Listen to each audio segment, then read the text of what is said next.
I didn't realize my life was about to shatter the night I stood beneath the silver glow of the moon, waiting to pledge myself to the alpha of my pack. Everyone said this was destiny. Everyone said this was fate. But even then, before the vows, before the cheers, before the bond that snapped like a trap around my heart, something inside me whispered that something was wrong. The forest had always been my refuge. I grew up beneath its canopy, the rustle of leaves and the hush of night more familiar to me than my own breath. Wolves belonged here, and so did I. But that night, the woods seemed alive with a different kind of energy. The air was too still. The branches didn't sway, though the wind should have tugged them. Shadows stretched long across the ground, moving when nothing should have stirred them. And then there was the dream. For weeks before the ceremony, I had dreamed of golden eyes watching me from the darkness. Not the sharp, commanding eyes of an alpha, but something wilder, deeper eyes that burned like a fire threatening to consume me. Every night I woke, gasping, my skin damp with sweat, my wolf restless inside me. I told no one. Not my friends, not my family, not even the elders who arranged the match. Dreams were dangerous things. Dreams could make you doubt the will of the moon goddess still. As I walked through the torchlit clearing, the dream clung to me, whispering its warning. The pack had gathered in a wide circle, their faces glowing in the firelight. I felt the weight of their eyes, the weight of expectation pressing down on me. I was the daughter of a beta, promised to an alpha since childhood. Tonight was the night everything would fall into place, at least that was what I told myself. Dominic stood at the center of the circle, tall and broad, with dark hair and an easy smile that never reached his eyes. He was the alpha chosen for me. His hand rested casually at his side, his expression smug, as if he already knew he had one. But across the circle, half hidden in shadow, stood Adrian, the alpha who should have been mine. My chest tightened at the sight of him. His gaze burned into me, sharp and unyielding. Unlike Dominic, Adrian's presence didn't smother pulled at me, drew me in like gravity itself. He was everything my dreams had warned me about, and everything I secretly craved. But Adrian had lost the vote of the elders. Dominic had claimed leadership, and I was expected to seal that decision with vows spoken under the moon. The elder raised her hands, her voice echoing with ritual. Tonight, under the eyes of the goddess, we bind two souls, one alpha and one mate. Their bond will be strength for the pack, their unity a shield against darkness. The pack cheered. My wolf whimpered. I stepped forward, my pulse hammering, my heart screaming in two directions at once. Dominic reached for me, his hand warm, steady, certain. But the instant his skin brushed mine, a flash of heat shot up my arm, not warmth, but fire. The wrong fire. I swallowed hard. My wolf growled in my chest, a low sound only I could hear. I forced a smile, forced myself to repeat the words I had been taught, though they lodged like stones in my throat. But then something shifted as the vows began. A wind tore through the clearing, sharp and cold, rattling the flames of the torches. The shadows writhed across the ground, stretching toward me like hands. The pack murmured nervously, their cheers faltering. And in that moment, I saw him again. Not Adrian, not Dominic, but the figure from my dreams. He stood at the tree line, half hidden in silver light. His eyes glowed gold, brighter than any torch, brighter than the moon itself. He didn't move, didn't blink, only watched me with a hunger that pierced my soul. My breath caught. My lips went numb. For one heartbeat, I forgot Dominic. I forgot the vows. I forgot the pack pressing in around me. All I saw was him.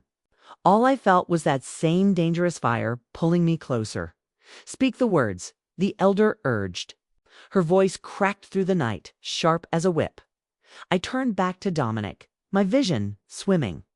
The words tumbled from my mouth, shaky, broken, half swallowed by the roar of my pulse. The bond snapped tight. Heat seared through me, binding me to Dominic. The pack erupted in cheers, voices thundering against the night. But when I dared to lift my gaze, Adrian was gone. And so was the golden-eyed stranger in the trees. The celebration blurred into noise and shadows.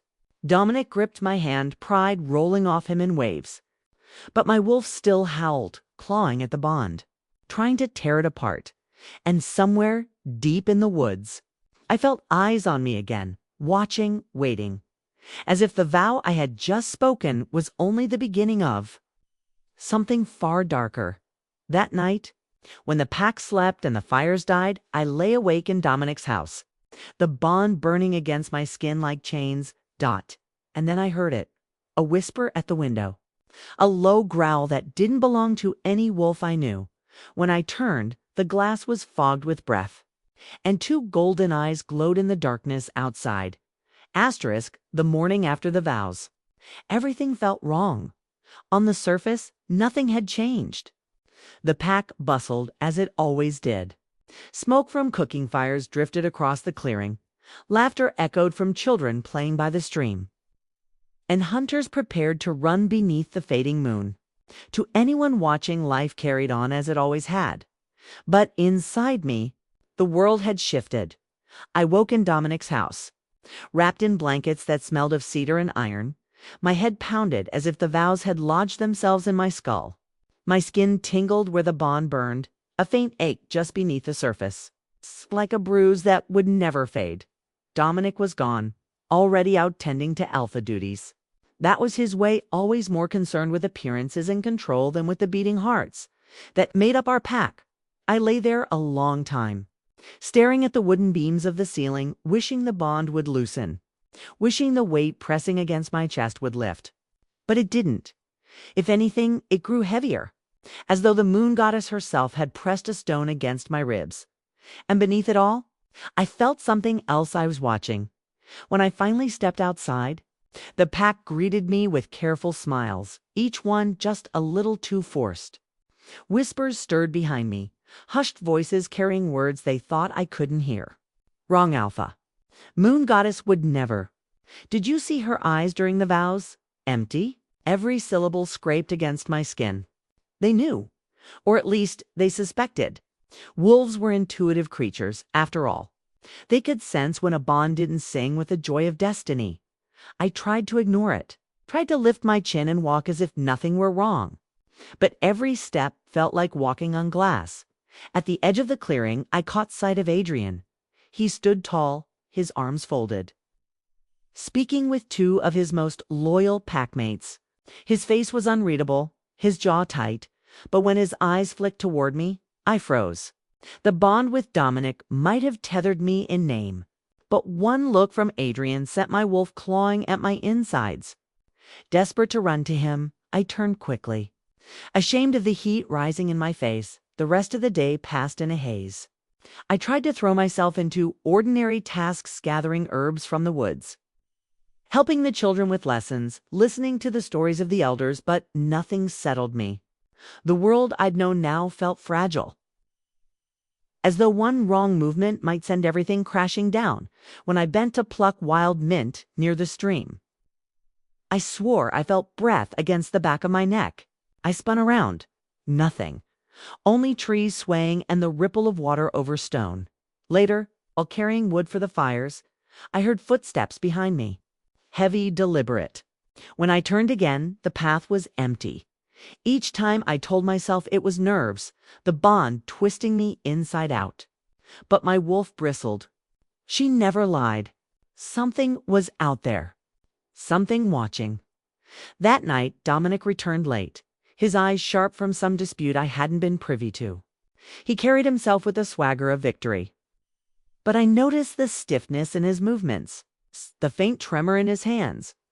Adrian still stirring dissent. He said as he tore bread with his teeth, "He doesn't know how to let go. But he will. They all will." I said nothing. His gaze cut to me, sharp as a blade. "You believe that, don't you?" I forced a nod. "Of course." But I didn't believe it. Not at all, and Dominic knew.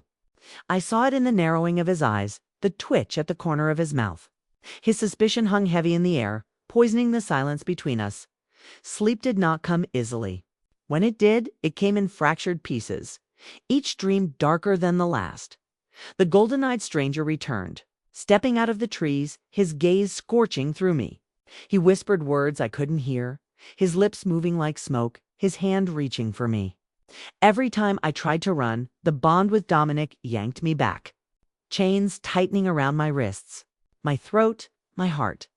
I woke gasping, sweat slick on my skin. The house heavy with shadows. That's when I heard it. The same sound as the night before. A low growl, distant but steady, drifting in from the woods beyond the village.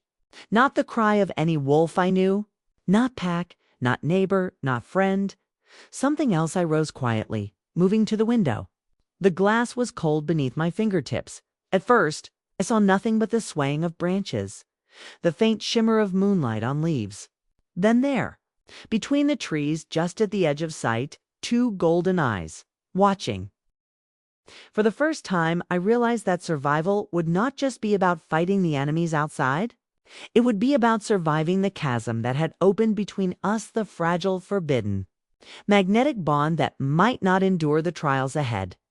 The night pressed close, shadows moving like whispers, and I knew with a shiver of despair that the next encounter, whether with enemies or him, would decide everything. The forest had never felt so suffocating. Shadows clung to the trees like living things, twisting with menace. Whispering threats I couldn't fully hear but could feel deep in my bones. Since he had walked away, since the battle and the wedge it drove between us, I felt hollow, lost. As though part of me had vanished with him. I wandered blindly, hands brushing against bark, heart hammering. Wolf restless and agitated inside me. Every instinct screamed danger, yet I couldn't stop. Fear gnawed at me, sharp and constant.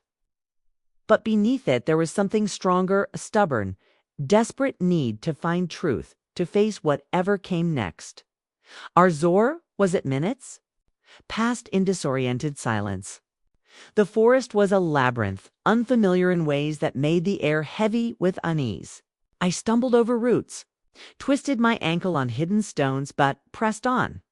Driven by a mixture of fear and stubborn resolve, I kept thinking of him, golden eyes blazing. Voice, low, strength, and warmth coiled together like a tether I couldn't sever.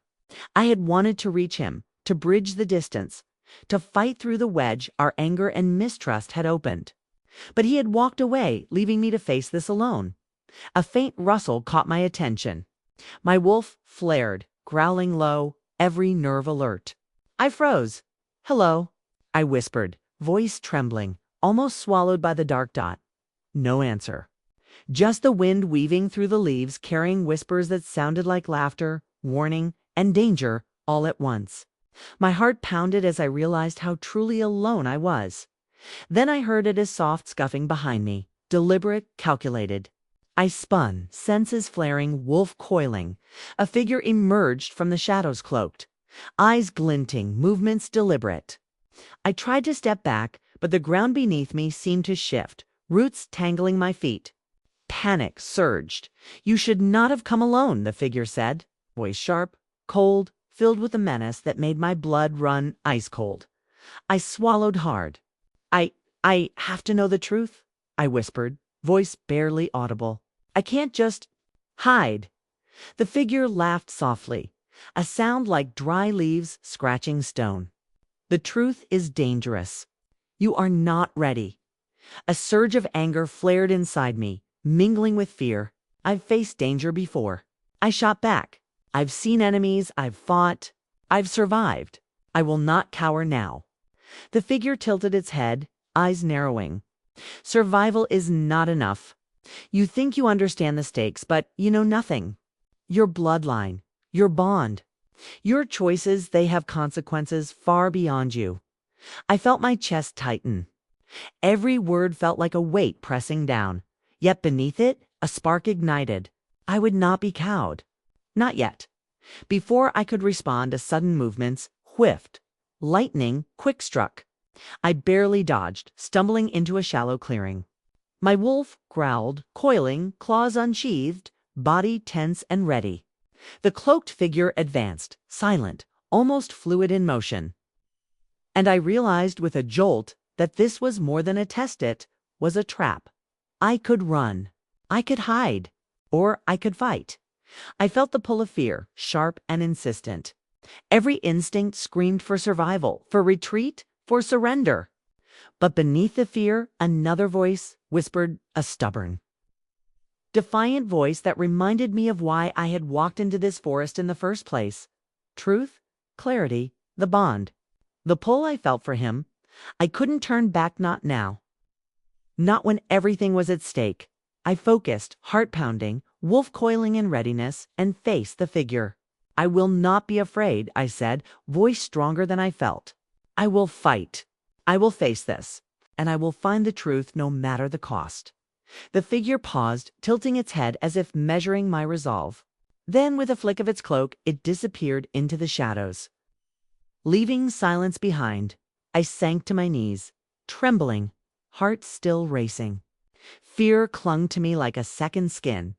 Yet beneath it there was something else, a faint spark, a glimmer of possibility. I noticed something on the ground where the figure had vanished, a small, folded piece of paper, edges worn and slightly damp.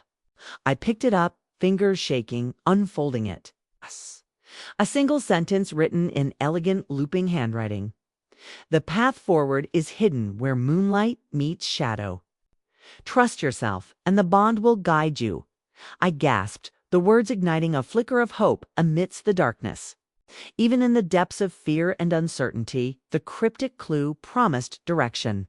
A thread to follow, a way to survive on, perhaps. A way to find him again. I clutched the paper to my chest. Heart still racing, wolf restless, but attentive. I was alone, yes. Vulnerable, yes. But I had chosen not to give in to despair. Not yet. The shadows around me seemed heavier, darker, but the words burned in my mind. Moonlight, shadow, trust, bond. A path forward existed even if I could not yet see it. And for the first time in what felt like hours, I allowed myself a deep breath, shaky but real. The enemies were still out there. Danger had not disappeared. The wedge between us remained. But in that moment, in the quiet of the forest, I realized something vital. I would not surrender to fear. I would fight for truth, for survival, and perhaps for the bond that tied me to him, dangerous, forbidden, and undeniable. I rose to my feet, paper clutched tightly, eyes scanning the shadows for movement. My wolf growled softly, alert and tense, ready for whatever came next. The path was uncertain, the danger real, and yet I had a clue, a thread to follow, a faint spark of hope in the darkness, and that spark, however fragile, was enough. The forest was quiet, almost impossibly still. The moon hung low, spilling silver across the ground, illuminating the tangled paths I had been following for hours. Every step felt deliberate, cautious, as though the trees themselves were watching, waiting. My wolf prowled inside me, restless, coiling and uncoiling, sensing danger, or perhaps sensing him before I even could. The cryptic message I had found earlier burned in my mind. The path forward is hidden where moonlight meets shadow. Trust yourself, and the bond will guide you. I had followed the winding paths, crossing streams, skirting dark hollows, driven by instinct, desperation, and the faint spark of hope that he might be here. That may be after the wedge between us. We could find some thread to reconnect. And then I saw him. He stepped from the shadows as if summoned by the moonlight itself. Golden eyes blazing, muscles coiled like a predator. Yet there was a softness of vulnerability that I hadn't seen in hours. Or maybe days, that caught my breath. I froze, heart hammering, wolf restless. The bond pulsed between us, strong, undeniable, dangerous. And yet fear and mistrust hung like a curtain, thick and suffocating. He studied me, jaw-tight lips pressed together in a way that suggested restraint, frustration, and longing all at once. "You shouldn't have come alone," he said quietly, voice low and controlled. "You know the danger you've walked into?" I had no choice. I whispered back, voice trembling but firm. "I had to find the path. I had to find you. And my words faltered. "I won't run from this. Not anymore. He took a step closer, tension rippling through his stance. Golden eyes scanned me, searching, measuring, weighing. You risked everything. Again, I know, I admitted, swallowing hard. And I don't care. Not when it matters this much. Not when it's about truth. And you? There was a pause, long and fraught, where the world seemed to hold its breath. Every nerve in my body screamed both warning and desire. My wolf growled softly, sensing the storm of emotions crackling between us. "You're reckless," he said finally, voice low, almost growling. "You've dragged yourself into danger, ignored my warnings, and yet you're here. You're alive, but just barely. And now we're more vulnerable than ever." And yet, I whispered. Stepping closer, despite the knot of fear in my chest, here we are. Still drawn to each other, still. Connected, he let out a slow breath, tension in his shoulders easing slightly. "I cannot deny it," he murmured, voice low, almost a growl. "The pull between us. It's impossible to ignore. But we've been fractured by enemies, by mistrust, by our own choices. I cannot risk losing you again." "You won't," I said firmly, heart pounding. "Not if I have anything to do with it. We may be fractured, scarred, but I'm here. I'm not leaving." The bond between us pulsed stronger now, fierce and undeniable. I could feel it in the magnetic tension of his gaze, the subtle brush of energy when he stepped closer, the almost imperceptible quiver in his stance. Desire, fear, and longing collided inside me, leaving me trembling with anticipation and uncertainty. "You're reckless," he repeated softly, almost a whisper, though it carried weight. "And I cannot keep doing this. Protecting you, watching you risk yourself. Feeling this pull that is both dangerous and impossible to resist. I don't want protection anymore," I said firmly. "I want partnership. I want trust. I want us to face whatever comes together, even if it's dangerous." He studied me, golden eyes flickering with emotion I couldn't quite name, frustration, desire, and a fierce need to keep me safe all at once. Slowly, deliberately, he extended a hand, the glow of his energy pulsing softly through the forest air. "Then we make a pact," he said, voice low, resolute. "No more half-truths. No more distance. Whatever comes, we face it together, bonded, not just by desire, but by trust." I hesitated for only a heartbeat, then placed my hand in his. The contact was electric, warming and grounding at once. My wolf growled softly, approving, as if understanding that this choice was both dangerous and necessary. "We face it together," I repeated, voice steady despite the storm of emotion inside me. "No more running, no more hiding. We trust each other even when fear tells us not to. Even when the enemies come, even when everything seems lost." He nodded, jaw tight, golden eyes blazing with a mixture of fire and vulnerability. Even then, together, the bond pulsed stronger now, undeniable, fierce, tethering us despite the fractures. The mistrust, the scars left by recent battles, it was dangerous, forbidden, impossibly, and yet the only truth that felt real. For a moment, the forest seemed to hold its breath, the shadows waiting, the moonlight illuminating the unspoken tension between us. Desire, fear, and trust mingled in every glance, every subtle movement, every silent heartbeat, and then a faint sound, a whisper carried by the wind. A rustle at the edge of the trees reminded us both that danger was never far away. The enemies were still out there. The prophecy still loomed. The wedge of mistrust could flare at any moment. But for now, at least we had each other. He leaned slightly closer, not touching, just close enough for me to feel the heat radiating from him, the pull that had drawn us together from the start. "We will survive this," he said softly, almost to himself, almost a vow. "No matter what comes, no matter how deep the shadows grow, we will survive together." I nodded, feeling tears prick my eyes, heart pounding with a mixture of relief and longing. "Together," I echoed, voice steady, firm, unyielding. And in that moment, under the silver glow of moonlight and surrounded by shadows, we made our pact not just a bond of desire, but a bond of trust, a promise to face the darkness together, no matter how impossible it seemed. The forest held its breath with us. And though the path ahead remained uncertain, the danger real and the enemies closing in, a faint spark of hope burned between fragile, undeniable light in the midst of encroaching darkness. The forest had shifted overnight. Shadows stretched longer, darker, as if the trees themselves whispered warnings I could almost understand. Every step felt heavier, weighted with the knowledge that danger was no longer lurking, it was stalking. Deliberate, patient, and relentless. I moved cautiously, senses sharp, wolf-coiled and ready within me. The pact we had forged in the moonlight, the bond renewed with golden item, still pulsed in my veins. Yet, beneath the renewed hope, unease churned. This night felt different. The air was charged with something older, stronger. More dangerous. I sensed it before I saw it, a presence that did not belong to the shadows. A predator that moved not with haste but with calculated precision. My pulse spiked. My wolf growled low, warning and urging vigilance.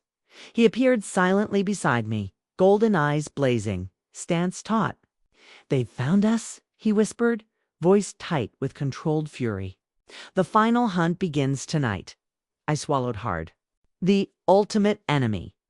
He nodded, jaw tight. "Not just a rival. Something older, smarter, far more dangerous. They know the prophecy. They know our bond, and they are coming for you." Every instinct screamed for caution. Every fiber of my being wanted to flee, to hide. But I could not. I had walked too far, risked too much, and the bond, fragile, magnetic, dangerous, tied me to him and to this path. "We face it together," I said, echoing the vow we had made. "No matter what happens," he gave a faint, grim smile. "Together." The first signs of them appeared as subtle disturbances, the rustle of underbrush, the faint glint of eyes, shadows moving faster than natural. My wolf tensed, every sense alert. The forest felt alive, charged with the anticipation of the hunt. And I felt a chill that was both fear and thrill coiling in my chest. Then, suddenly, they emerged. Figures moved from the darkness, cloaked and silent, their eyes glinting with malicious intelligence. They were more than just predators, they were hunters, skilled and relentless. Among them, I glimpsed a silhouette taller, broader, with a presence that seemed to eclipse the others. Golden brown eyes flickering in the dim light. The ultimate rival. My heart skipped. My wolf growled, muscles coiling with tension. "They've learned," he whispered. "Everything. Our weaknesses. Our bond. And they will exploit them." The first clash was immediate. Shadows lunged, teeth bared, energy crackling in the air. He moved with a lethal grace, intercepting strikes meant for me, golden eyes blazing. Strength and precision honed over countless battles. I wanted to help, but he held me back. "Stay close," he commanded. "Do not risk yourself." Not yet. My pulse raced, every instinct screaming to fight, to protect, to leap into the fray. Yet I obeyed, wolf growling, heart coiled with tension and longing.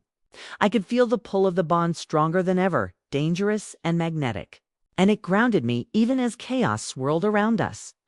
The rival stepped forward then, moving with confidence and menace, energy radiating that was almost suffocating.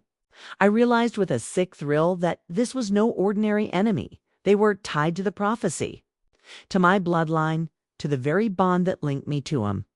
"You cannot win," the rival said, voice cold and resonant, carrying through the forest like a ripple of ice. "Your bond is strong, but it will fracture. Your hearts are fragile, and your fate is already written." He stood rigid beside me, golden eyes flashing with anger and determination. "They are wrong," he said, voice low, steady. "Our bond is not a weakness. It is strength. And together, we will not fall." The battle intensified. Shadows collided with golden strength, claws and fangs flashing, supernatural energy crackling with each strike. The forest seemed to quake under the weight of the confrontation, and my wolf roared in tandem with him, coiling, ready to leap if needed. I realized that this was more than survival. It was a test of every emotion we had shared, every trust we had rebuilt, every risk we had taken. Love, loyalty, destiny, all intertwined in the chaos, each one a weapon and a shield. At one point the rival struck a blow that sent him staggering. My heart lurched. My wolf screamed, wanting to protect, wanting to attack, but I remained frozen, fear and desire colliding. I saw him rise, golden eyes narrowing, jaw tight. He was determined, fierce, unyielding, and the pull between us ignited a tether stronger than fear, pain, or chaos. "You can't win without me," I whispered, not sure if he could hear me over the roar of battle. He turned briefly, eyes flashing, and for a heartbeat. I felt the intensity, the magnetic draw that neither enemy nor prophecy could sever. The shadows began to fall back, regrouping, but the rival did not retreat. Instead, they circled, calculating, biding time. Energy crackling like a storm about to break. He moved closer to me, golden eyes intense, wolf coiled. "This is it," he said softly. "The moment that will define us. Everything we've faced, every bond, every choice, it comes down to this. Are you ready?" I nodded, chest tight, heart hammering. "I am. I won't falter." "Not now. Not ever." A sudden rustle, faster than thought, caught my attention. The rival had moved with terrifying speed, aiming to separate us, to exploit any hesitation. I felt fear, desire, and determination twist together, coiling like fire in my chest. He caught my hand, a brief, grounding touch. And I knew in that moment that no matter the danger, no matter the prophecy, no matter the chaos around us, we were bound, together, unbreakable, dangerous, and unstoppable. The rival let out a growl of frustration, circling, assessing, waiting for a crack in our unity. I realized with clarity this was more than a fight for survival. It was a trial of every bond we had formed, every trust we had rebuilt, every truth we had embraced, and we were ready. I took a deep breath, wolf coiled, senses sharp. He stepped beside me, golden eyes blazing, stance predatory and protective. The pull between us ignited, magnetic, dangerous, undeniable. The rival lunged. The shadows surged. And I realized the truth. The final hunt was not just against the enemy, it was the crucible that would define us, test our bond, and challenge every ounce of strength, trust, and passion we had fought to preserve. I swallowed. Heart hammering, wolf snarling, golden-eyed him beside me. The moment had come. The ultimate trial awaited, and I stepped forward into it. The forest pulsed with tension, alive with energy that vibrated beneath my skin. Shadows twisted and shifted, coiling like living serpents. And I felt the pulse of destiny thrumming through every tree, every blade of grass, every heartbeat. Tonight, everything we had faced, every choice we had made, every bond we had forged or fractured would come to its ultimate test. Beside me, he moved like a golden storm, coiled and ready, eyes ablaze with fire and determination. I could feel the pull of the bond between us, fierce and magnetic, igniting every nerve in my body. Desire, fear, loyalty, all tangled in a web too powerful to resist. The ultimate rival stepped forward from the shadows. Taller, more terrifying than I had imagined. Eyes blazing with intelligence and malice, energy radiating that made the hairs on my arms stand on end. They were not just a predator, they were a storm of power and calculation intent on tearing us apart. "You cannot survive this," the rival said, voice cold and resonant, carrying through the forest like a blade. "Your bond will fracture, your hearts will falter, and your destiny, it's already written." I swallowed hard, wolf coiling, body trembling with fear and anticipation. "Then let destiny see what we are made of," I whispered, gripping his hand. He nodded, jaw tight, eyes locking with mine. Together, no matter what. The clash began with a violence that shook the forest. Shadows lunged, claws and teeth flashing, energy crackling through the night. He moved with predatory grace, deflecting attacks, striking with lethal precision. I stayed close, senses heightened, wolf snarling, ready to leap at any moment. The rival struck at him. Faster than the eye could follow, aiming to exploit any crack in our unity. I lunged instinctively, intercepting a shadow meant for him. Energy flaring as my wolf merged with my fear and courage. The battle intensified. I could feel our bond pulsating, feeding our strength even as the enemy pressed harder. Every strike, every dodge, every flash of energy tested not just skill, but trust. Every glance at him reminded me why I could not falter, why I could not give in to fear.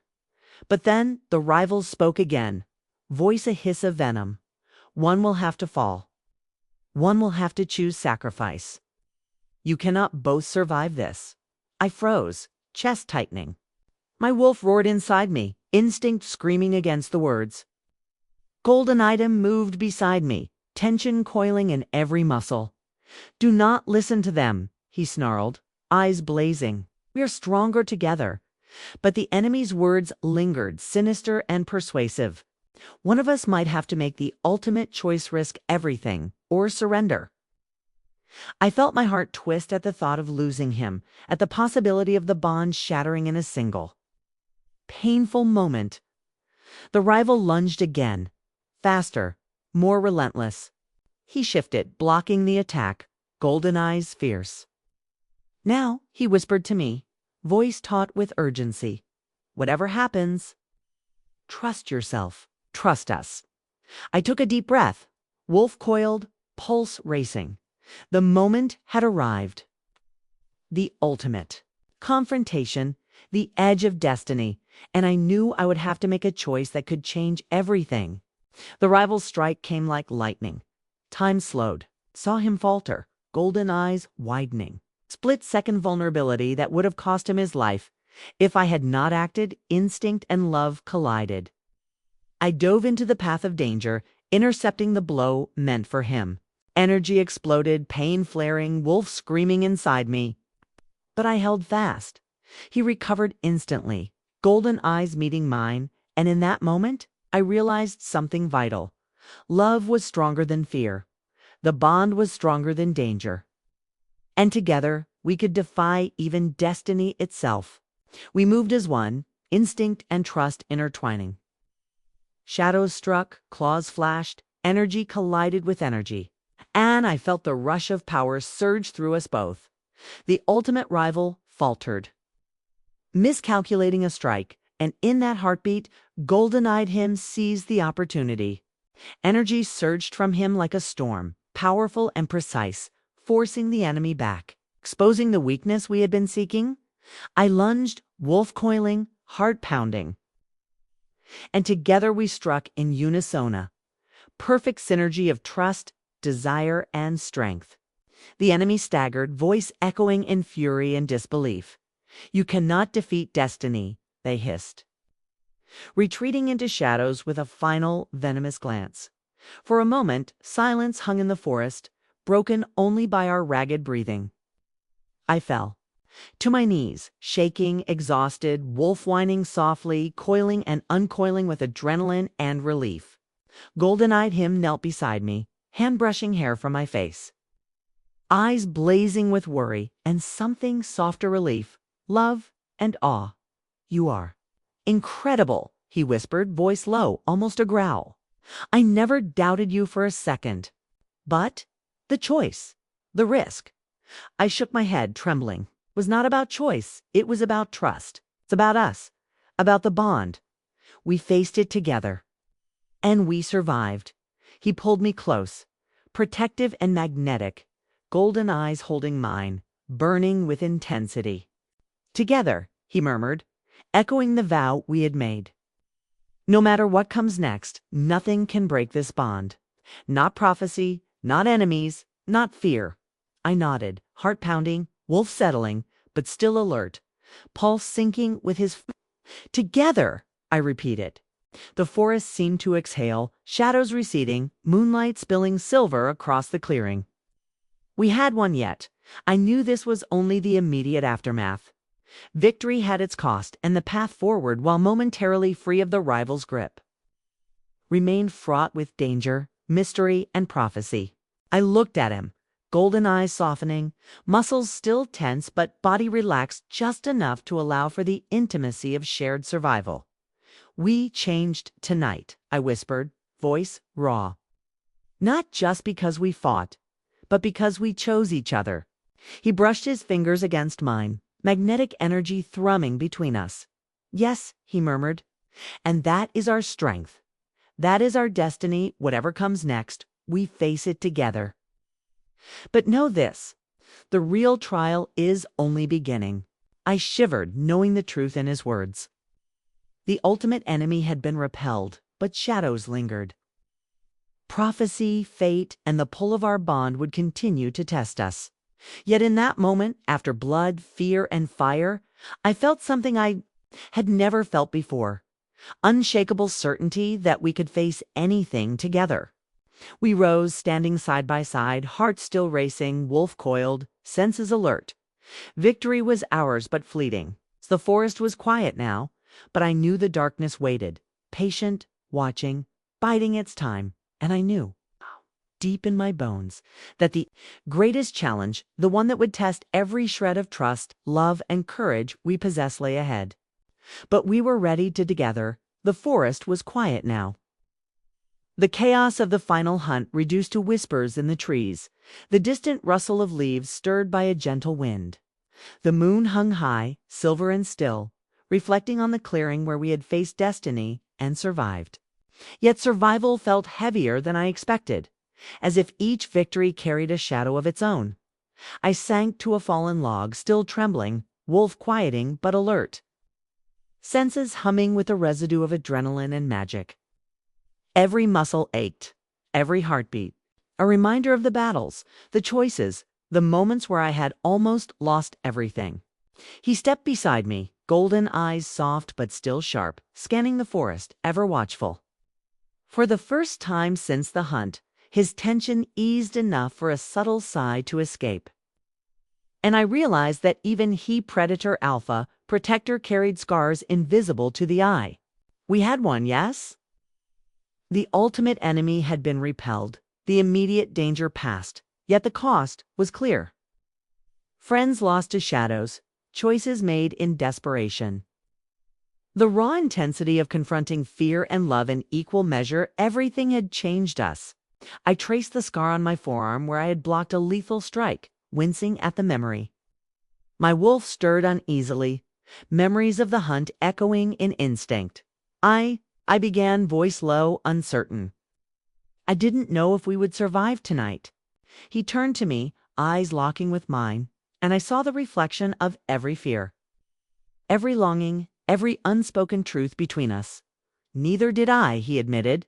His hand hovered near mine, just close enough for the tension to hum between us, magnetic and dangerous. "But we did, and we survived." "Together," I nodded, swallowing hard.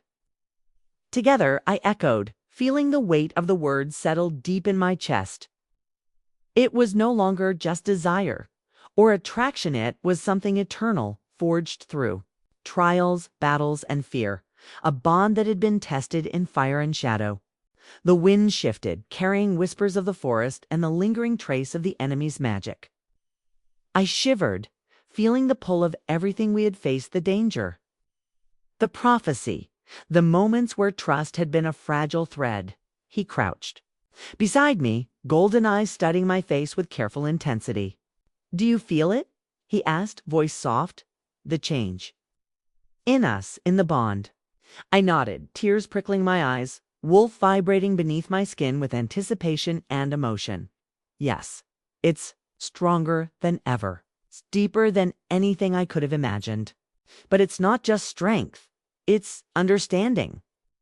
We've seen the worst, and we've chosen each other anyway." A faint smile curved his lips, rare and fleeting, even after everything. After fear, mistrust, the danger. I took a shaky breath, heart hammering. Yes, because love isn't just safety or passion. Survival. It's sacrifice. It's the choice to stay even when everything else is telling you to run. He reached for my hand, golden warmth radiating into mine. I felt the bond pulse. Alive and unyielding, a tether forged in the crucible of trials and tribulations. In that moment, I realized we had changed, irrevocably.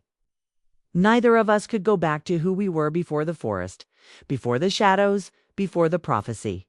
And yet, that change was not loss. It was growth.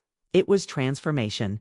The forest whispered around us a quiet song of renewal, of endings and beginnings intertwined. I leaned slightly against him, wolf coiling comfortably, and allowed myself a moment to breathe, to let the tension drain, to feel the depth of the connection that had been tested and emerged, radiant and untouchable. He exhaled slowly, and for a fleeting moment, vulnerability shone in his golden gaze. "I never thought I could trust so fully again," he murmured. "I never thought I could risk everything, not just for myself, but for someone else." "You did," I said softly, voice trembling. "You risked everything for me. And I risked everything for us. That's why we survived." The moonlight shifted, casting long silver shadows across the clearing. I realized how much we had gained, how far we had come from fear, from mistrust, from danger that could have consumed us at every turn. We had been tested, and we had emerged, not unscathed, but stronger, unbreakable, and bound by something eternal. Yet even in triumph, there was a quiet recognition of what had been lost. The friends who had fallen, the moments of innocence shattered, the shadows that would never fully leave the forest or us. I let a single tear fall, and he caught it with the tip of his finger, his golden gaze unwavering.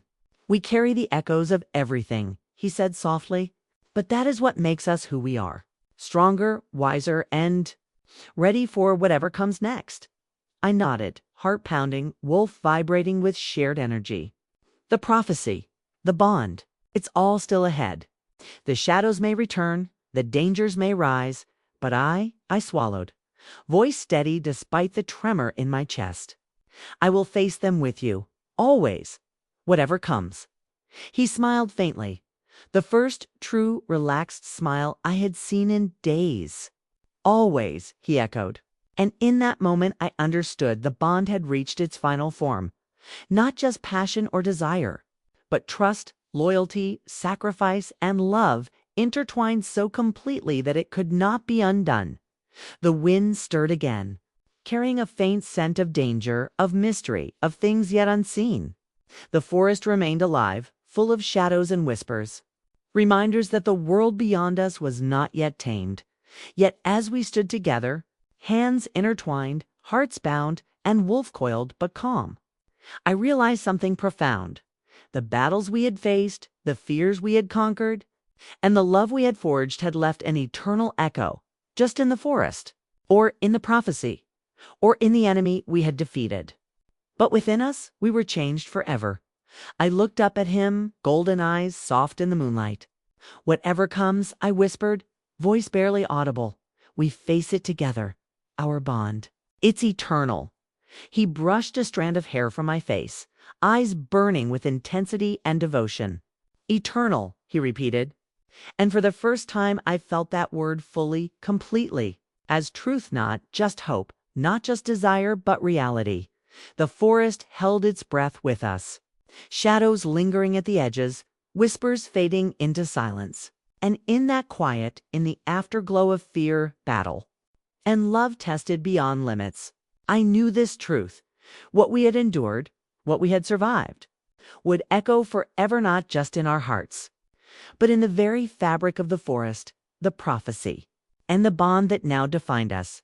The moonlight kissed our faces, silver and haunting, the forest stretching endlessly around us.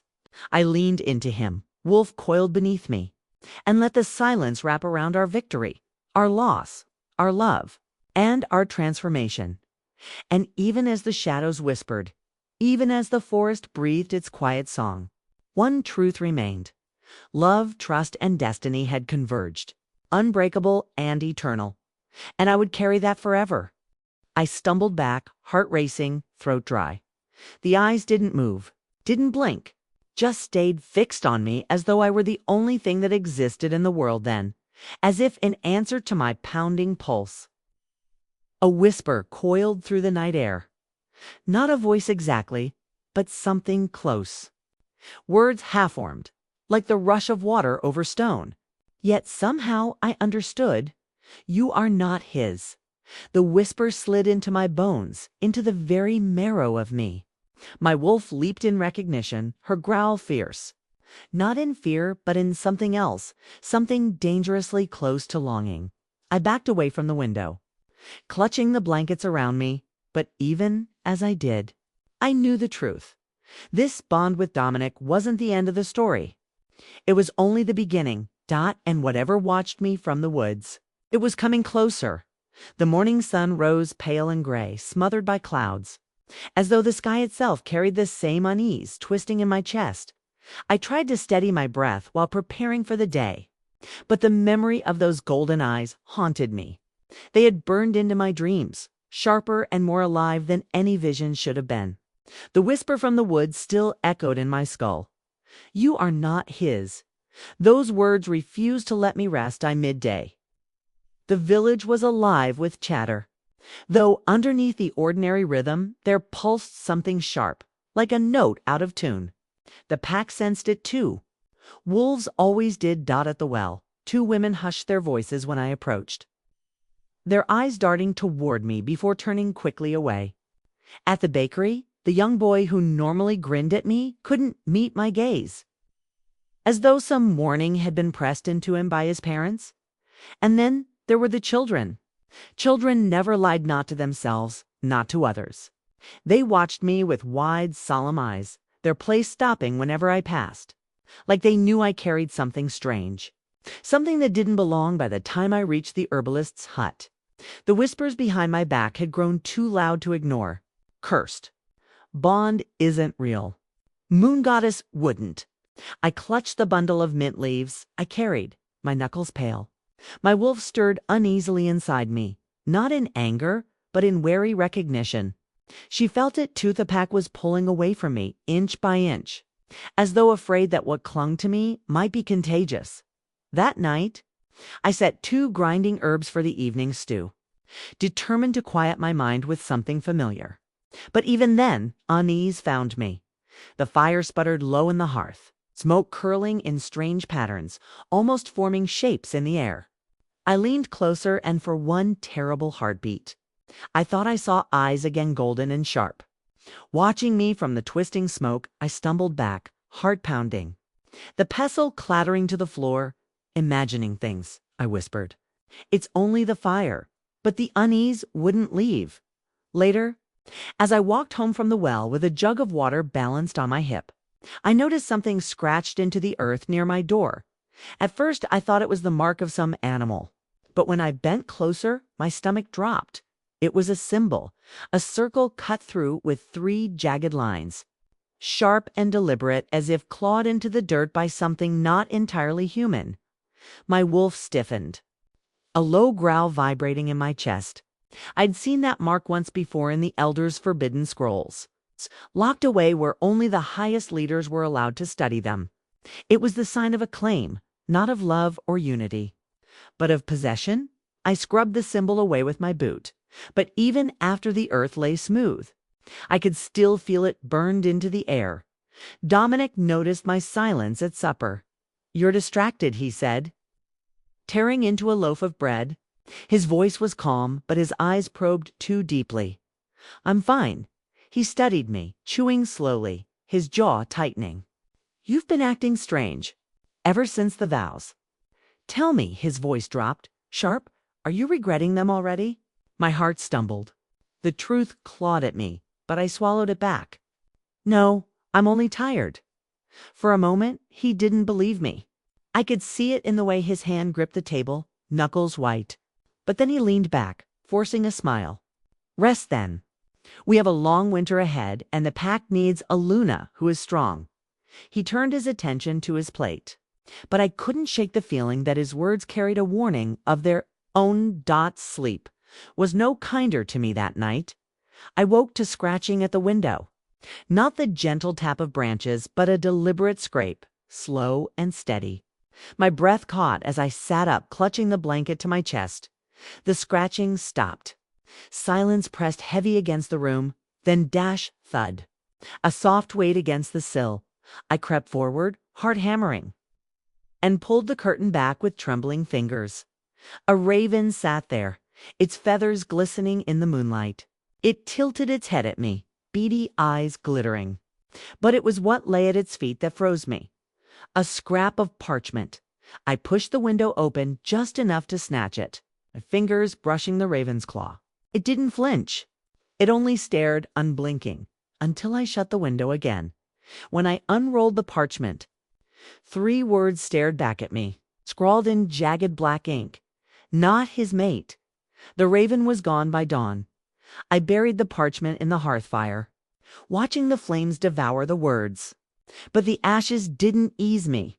If anything, they made me feel more exposed, as though destroying the message had given it more power.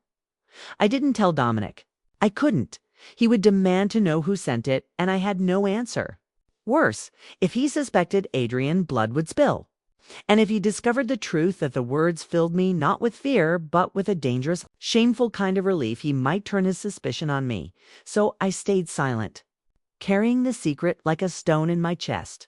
The next day, while collecting herbs, I overheard 2 hunters near the edge of the woods. They thought I was too far to hear, but my wolf sharpened their voices, pulling their whispers clear. They say something walks the forest again. Not one of ours. Golden eyes. Not wolf, not man. I froze, my hand still in the grass. Golden eyes. They both glanced toward me then, and one muttered low, "If anyone's drawn its attention, it's her." My throat went dry. I returned home before sunset, my arms heavy with herbs I hardly remembered picking. Every step I felt eyes on me.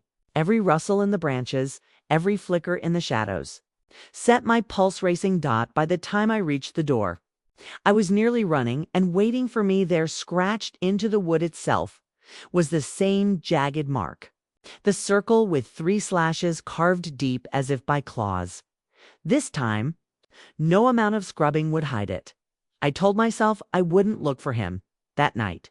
After seeing the mark carved into my door, I vowed to stay inside, to lock the shutters and pretend the woods weren't alive with whispers. I clung to the firelight, tried to let the crackle of wood drown out the pounding of my heart. But something stronger than fear kept pulling me toward the window, toward the darkness. By midnight, I couldn't fight it anymore. The night outside was heavy. The moon caught behind restless clouds. The air smelled of pine and earth, damp with the promise of rain.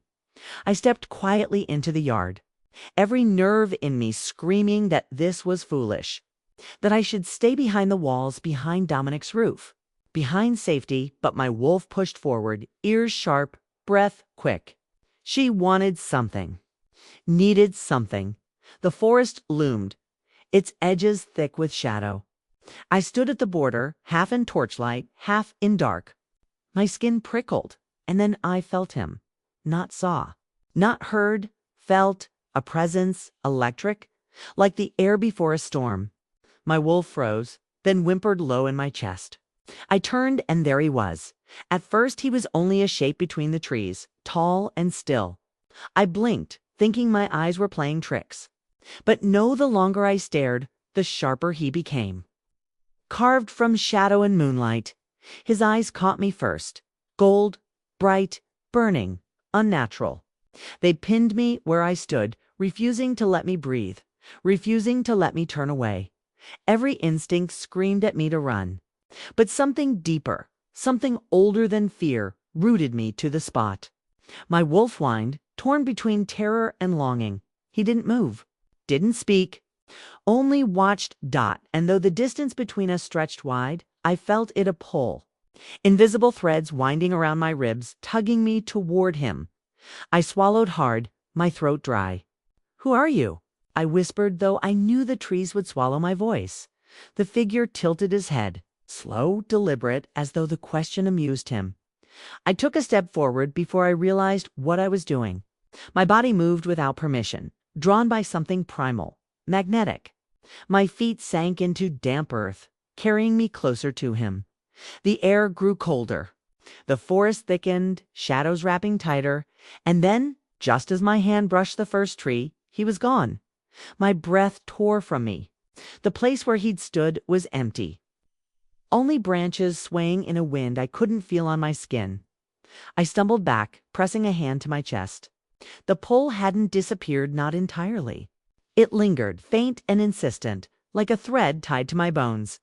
I waited, heart racing, eyes searching every shadow. But he didn't return.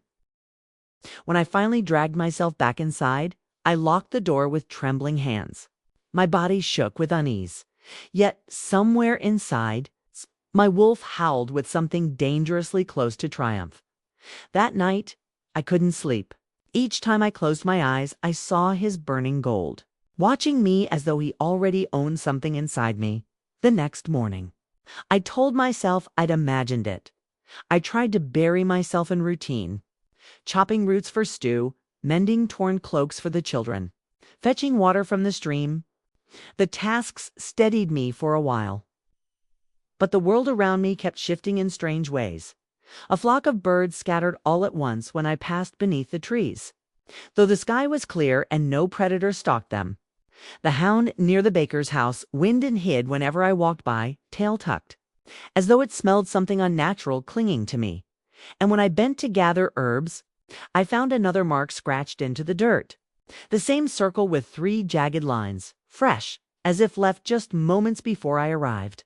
I swept it away with my foot again, but I could feel eyes on me, watching from the trees dot by dusk. I could no longer ignore it. I carried water back to Dominic's house, my steps quick, my shoulders tense. The whispers in the village had grown sharper, more pointed now. People turned to watch me as I passed, their gazes heavy with suspicion. She draws it. Not safe, not natural. Moon Goddess never meant this bond. The words sank deep, poisoning the air until it was hard to breathe. I reached the house just as the torches were lit, their flames flickering against the growing dark. Dominic wasn't home yet. The silence inside was heavy, too heavy, so I stood by the window again, staring at the tree line, waiting, though I told myself I'd WASN single quotes T dot and then dash movement.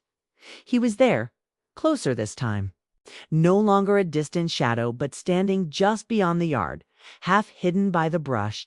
My breath hitched. My hands trembled against the sill. He didn't step forward, didn't retreat, just watched me with those burning eyes, unblinking, steady, as though he were waiting for me to choose. The pull inside me flared stronger, sharp enough to steal my breath. I pressed a hand to my chest, trying to still the wild beat of my heart. My wolf clawed at me, desperate to go to him, to close the distance, to understand. But I didn't move. Couldn't for long minutes. We stood like that, 2 souls locked in silence, bound by something neither of us named. Then the sound of footsteps crunched behind me. Dominic's voice called from the path, sharp with authority. "What are you doing at the window?" I spun, my heart leaping into my throat. When I looked back again, the figure was gone. That night, lying awake beside Dominic's steady breath, I knew I hadn't imagined it. He was real. He was watching me, and he wasn't going to stop. I should have been afraid. Part of me was. But beneath the fear, something else stirred, something reckless, something curious, the kind of pull you couldn't resist, no matter how much danger it promised. And that was the most terrifying part of all. The village bells had long since faded when I found myself at the window again. I told myself I wouldn't look, that I wouldn't give him the satisfaction, whoever or whatever he was. But my body betrayed me.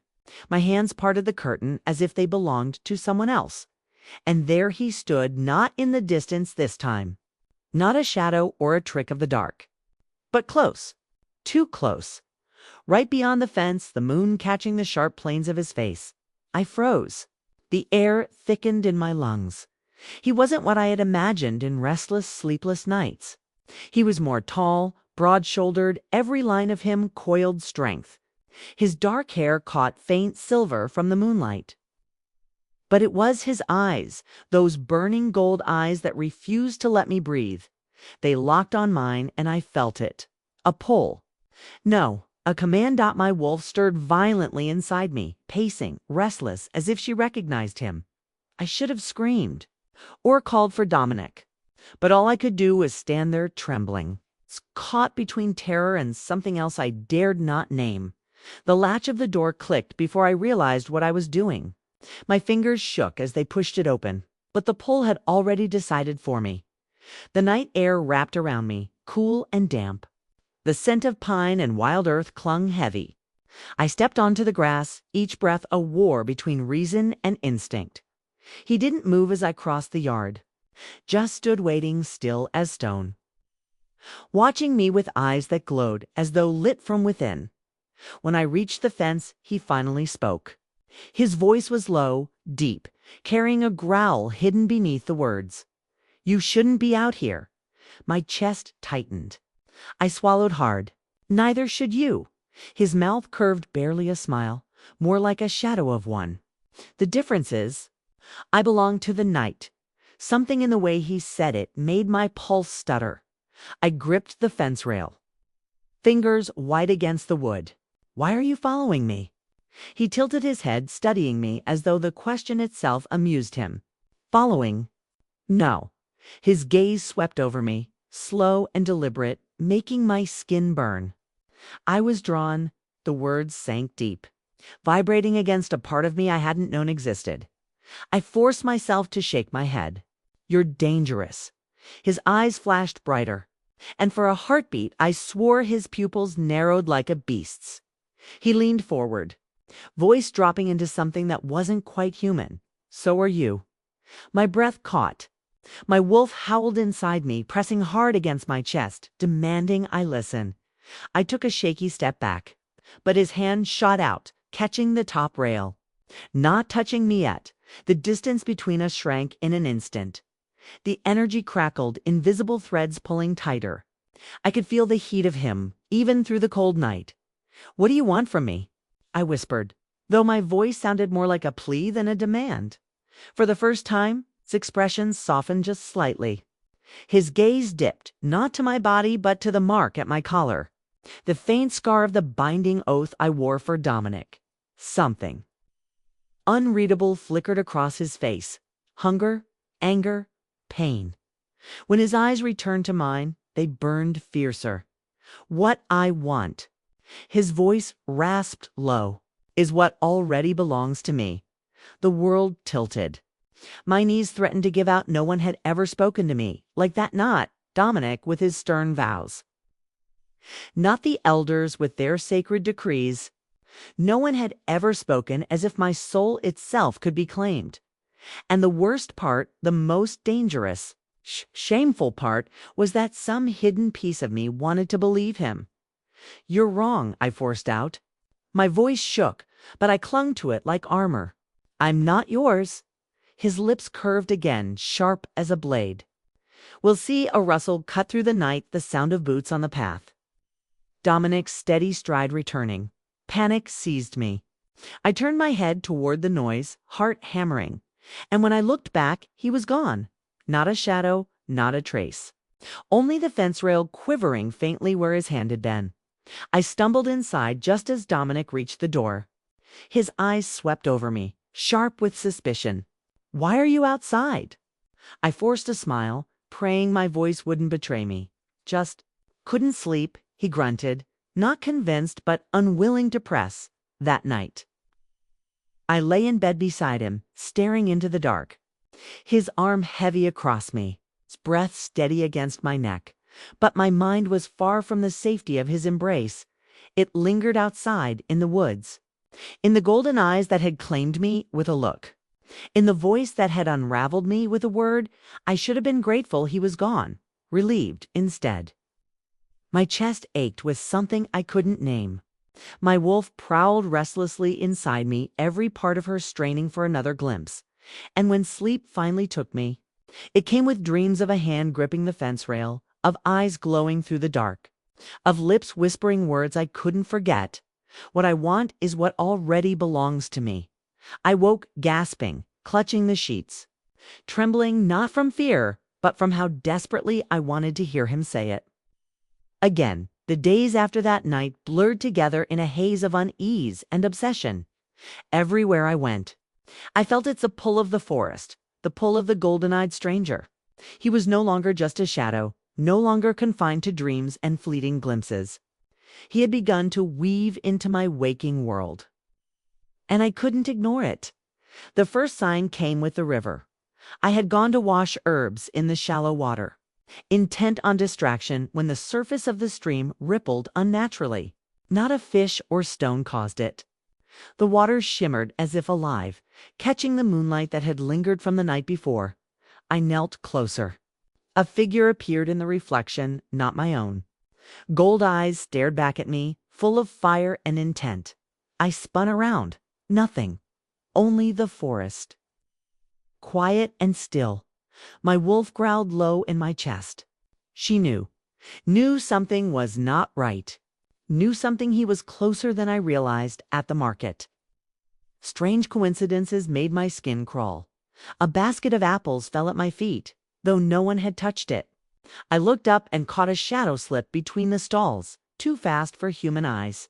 A black raven landed nearby, tilting its head as if assessing me, watching. Waiting, that the villagers whispered. She's cursed. Moon Goddess has something strange for her. Keep your distance. I tried to smile.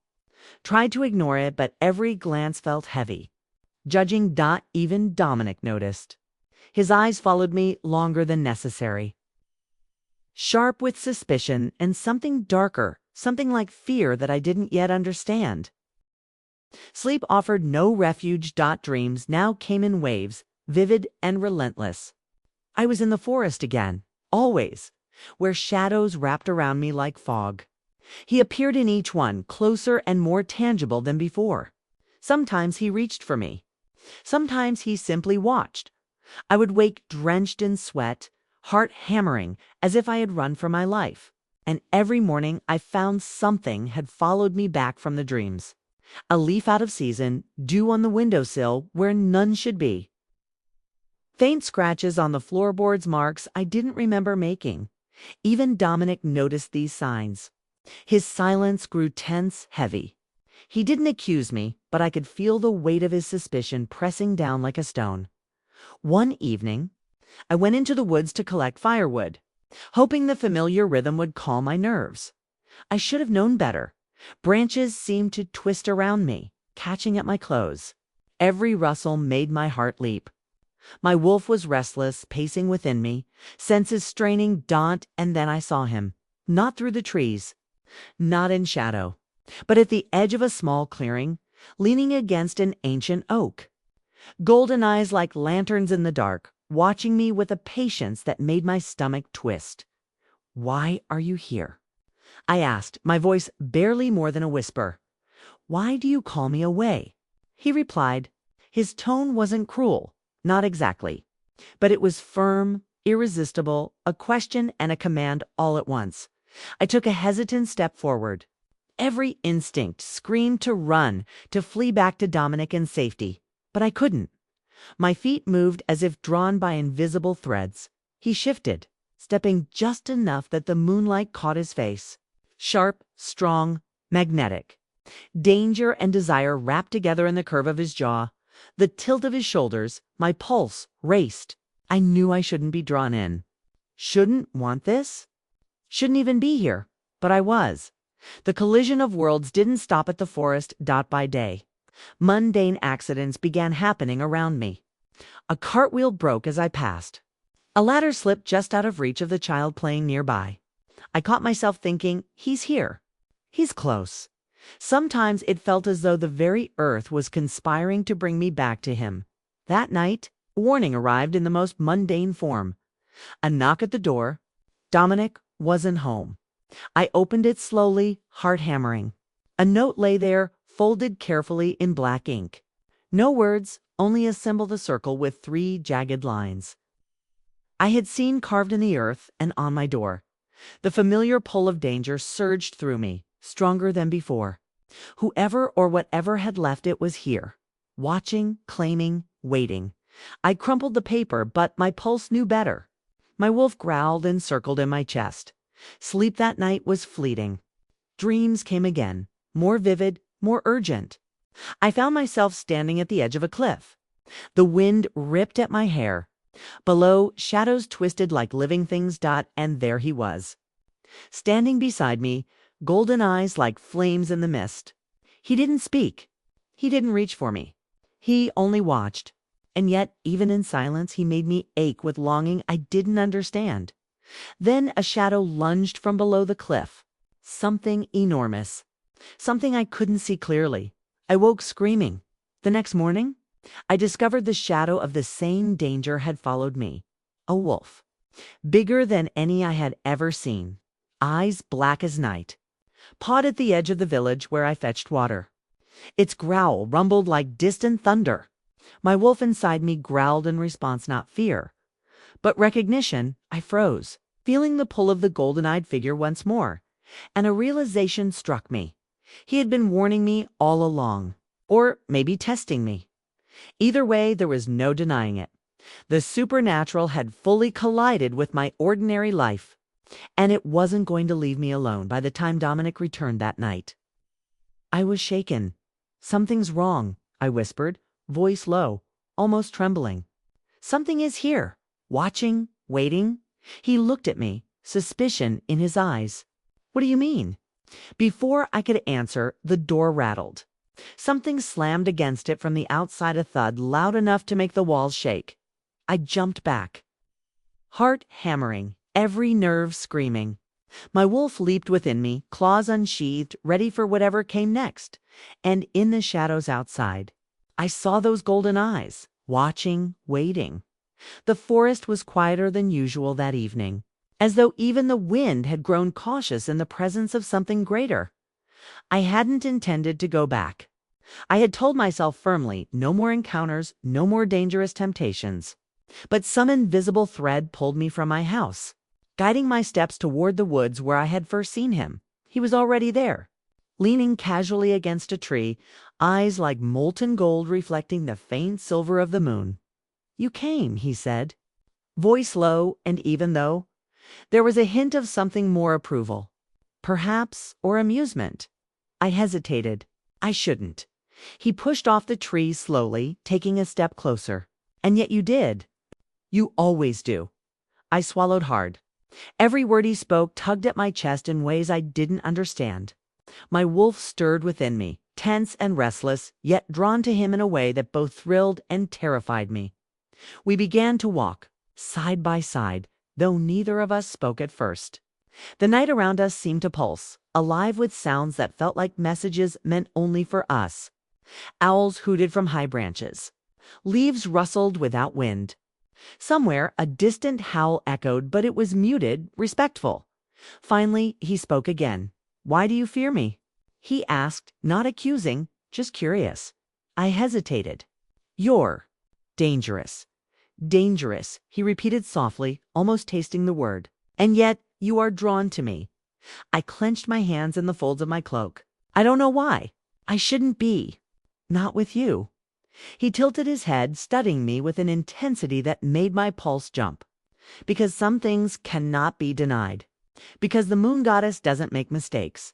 We stopped near a small clearing where the moonlight pooled, silver on the earth. He crouched, brushing a leaf aside, and looked up at me. "Do you trust me?" I opened my mouth to reply, but words failed me. I wanted to say no, but my instincts screamed yes. My wolf growled low, not in fear, but in recognition. As though she already understood the truth I refused to name. "You can trust me," he said softly, sensing my hesitation. "I would never let anything harm you." The words sent a shiver down my spine. I didn't know if it was his voice or the sincerity behind it, or the way he made me feel seen in a way Dominic never had. We walked further into the woods, sharing stories in hushed tones. He told me of places far beyond the pack, of nights spent beneath moons that burned like silver fire, of hunts that tested not just strength but spirit. In turn, I shared what I could of my life, my duties, my dreams, my fears. Every glance, every brush of his hand as we adjusted our footing sent sparks that burned in my chest. The attraction was undeniable, though forbidden. I reminded myself constantly of Dominic, of the vows I had made. And yet, standing there under the moonlight with him, it felt as though the universe itself had folded in on us, creating a space where nothing else mattered. At one point, he reached out just slightly to tuck a stray strand of hair behind my ear. My breath caught. My wolf growled not with fear, but with desire. I wanted to pull back. I wanted to push him away. But the pull toward him was irresistible, magnetic, and deeper than anything I had ever felt. "You feel it too," he murmured. "The bond between us." I shook my head almost violently. "No, I am bound to Dominic."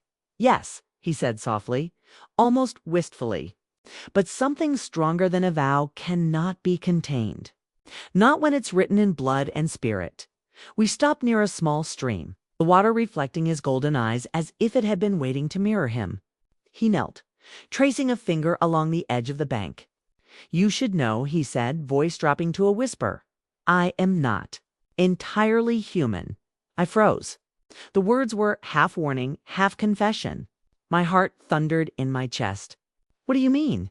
He lifted his gaze, and in the silver light I saw it a glint along the curve of his jaw, the sharp planes of his face.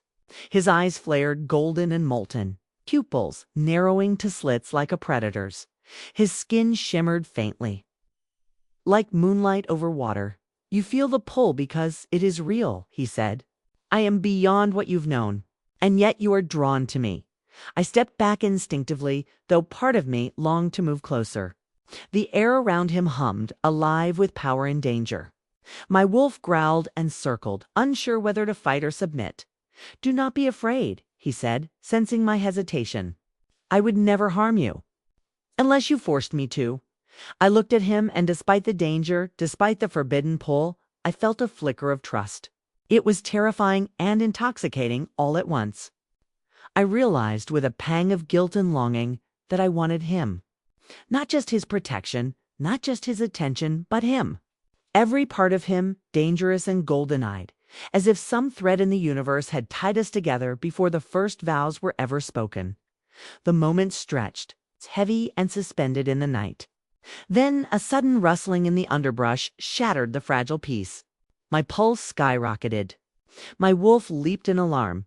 He tensed instantly, eyes flashing like molten fire. "Stay behind me," he whispered. In that instant, I realized the truth. He was not just dangerous to desire, he was dangerous to face. And yet, the Pultha bond, the spark between us made it impossible to turn away. As he stepped forward, golden eyes scanning the shadows, I caught a glimpse of something else faint, almost unreal. A shape coiled beneath his skin, scales like liquid silver glinting in the moonlight. A predator hidden within him, waiting. My breath caught.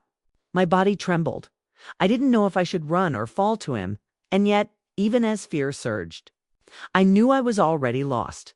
The morning air smelled sharp, clean, and full of warnings. I had returned from the woods with a basket of herbs, trying to convince myself that yesterday's encounter had been a moment of illusion or, perhaps, my imagination running wild. But my wolf knew better. She prowled within me, restless and uneasy, warning me that something I could neither name nor fight had begun to seep into my world. I walked past the river on my way to the village, the same stream that had reflected his golden eyes in the night. Something stirred beneath the surface. Ripples formed without wind, and for a heartbeat. I swore I saw the same molten gold gaze watching me from beneath the water. I stumbled back, heart racing, and yet I couldn't bring myself to turn away entirely. The pull lingered, subtle and insistent, a thread tugging at the core of me. By the time I reached the village, whispers had already begun. Not the hushed speculation of the townsfolk this time, but something sharper, Angrier? She's meddling with things she doesn't understand. Not a simple Luna. Not a human either. Something follows her. I shook my head, trying to shake off the unease. But my wolf growled low, the sound vibrating in my chest, as if warning me that they spoke the truth. That evening, curiosity overcame caution. I found myself walking again toward the clearing where I had first met him. I told myself I wanted answers, that I needed to understand him, this golden-eyed figure who had begun to haunt my nights and invade my thoughts. He was already waiting, standing silently in the moonlight, still and imposing. "Why do you follow me?" I asked, keeping my voice low. "Why do you let me walk into danger?" He studied me, eyes flickering, and for a moment I saw something deeper than before. Something ancient, something not fully human. His jaw tightened and his lips curved faintly, almost like a grim acknowledgement, because he said softly, "You are bound to me whether you realize it or not." I wanted to argue. I wanted to remind him of Dominic, of vows, of every ordinary thing that tethered me to the life I knew. But the words stuck in my throat as I noticed it faint, almost imperceptible, yet undeniable. The way the air bent slightly around him, the faint shimmer along his skin as he shifted in the moonlight. The claws of his wolfish nature hidden beneath the surface, glinting for just a heartbeat.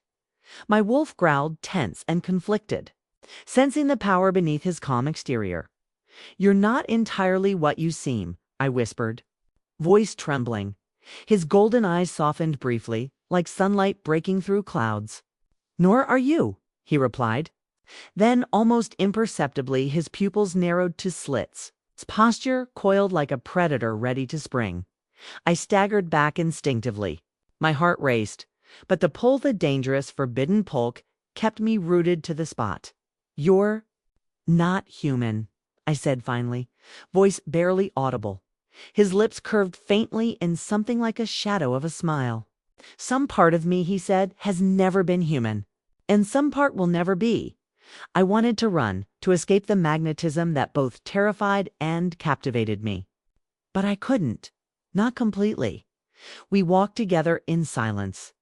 And though he never touched me, every subtle gesture, the tilt of his head, the way his eyes lingered on me, the slight sway of his body as he walked, spoke volumes. Words were no longer necessary. The connection had grown too strong, too dangerous to remain UN, ek now, LEDGED. At one point, he stopped beside a tree and crouched, peering at something in the soil. I approached cautiously, and my wolf bristled at the faint glimmer of silver buried in the dirt. He looked up at me, and in that moment, I caught a glimpse of something terrifyingly beautiful, scales, like liquid silver, running along the curve of his arm. Not fully visible, just enough to hint at the monstrous, untamed truth beneath his skin. I stumbled back, heart hammering. "You," I whispered. "You're something else, not entirely," he said quietly. "And not evil, though the world may call me so." The forest around us seemed to hold its breath, the shadows thickening.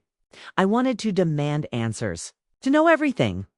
But the more I tried to see him fully, the more the truth seemed to shatter into fragments, leaving only glimpses of what he truly was. He was both danger and refuge, predator and protector.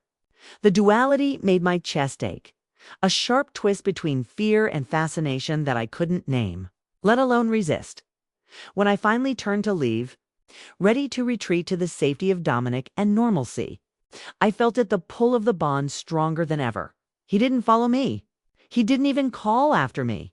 Yet the forest seemed to hum with his presence, as though he had imprinted himself on the very air I breathed. And I knew I would return, even if it killed me to step closer to him. Later that night, lying awake, I replayed the fragments I had seen, the shimmer of his skin, the golden eyes that burned with something both ancient and untamed, the claws hidden beneath the calm of his hands. I wanted to trust him. I wanted to believe his promise of protection. But fear lingered like a shadow, whispering that the truth he had yet to reveal might destroy me, or worse, reveal something in myself I was not ready to see. The pull remained undeniable, magnetic, forbidden. But mistrust had taken root, alongside fascination, shadowing the bond like a storm on the horizon. I didn't know what would happen next, only that the collision of worlds had begun and there was no turning back. I had sworn to myself that I would stay away. All day I forced my mind to mundane tasks. I chopped herbs with deliberate strokes, stitched the hems of worn cloaks, and even lingered longer at the well to avoid the pull of the forest. But no matter what I did, the golden eyes haunted the corners of my vision. Every shadow seemed to flicker with him. Every whisper of the wind carried the echo of his voice. Sleep brought no reprieve in my dreams. The forest called me dark and alive, beckoning with shadows and silver light. He was always there, just out of reach, waiting, watching.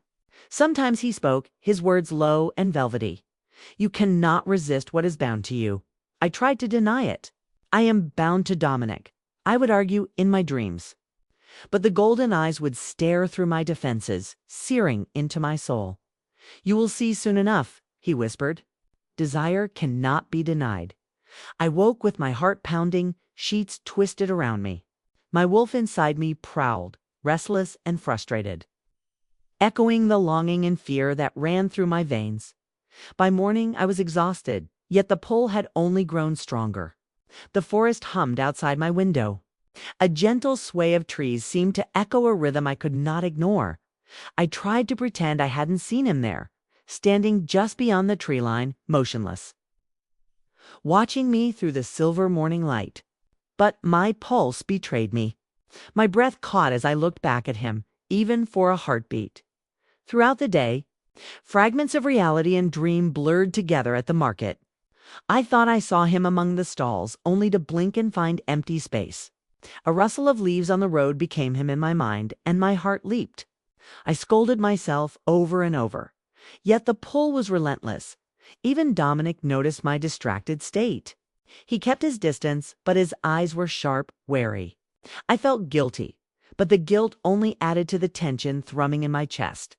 That night, the pull became unbearable.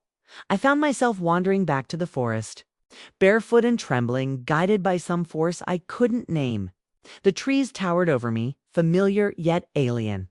Shadows danced, shifting unnaturally as though alive. And there he was, standing beneath the moonlight, golden eyes glowing like fire against the darkness. I should have turned back. I should have fled. My wolf snarled in warning, but I didn't. I stepped closer.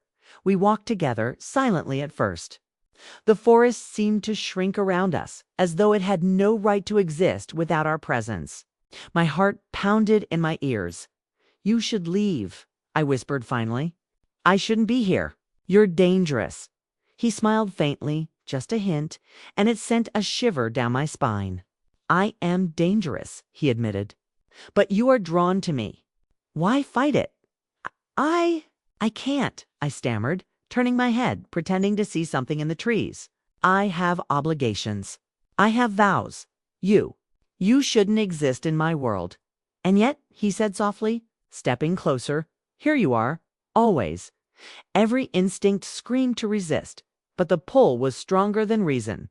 My body moved of its own accord, drawn toward him, toward the danger that I should fear, toward the warmth of golden eyes and a presence that made the night feel alive.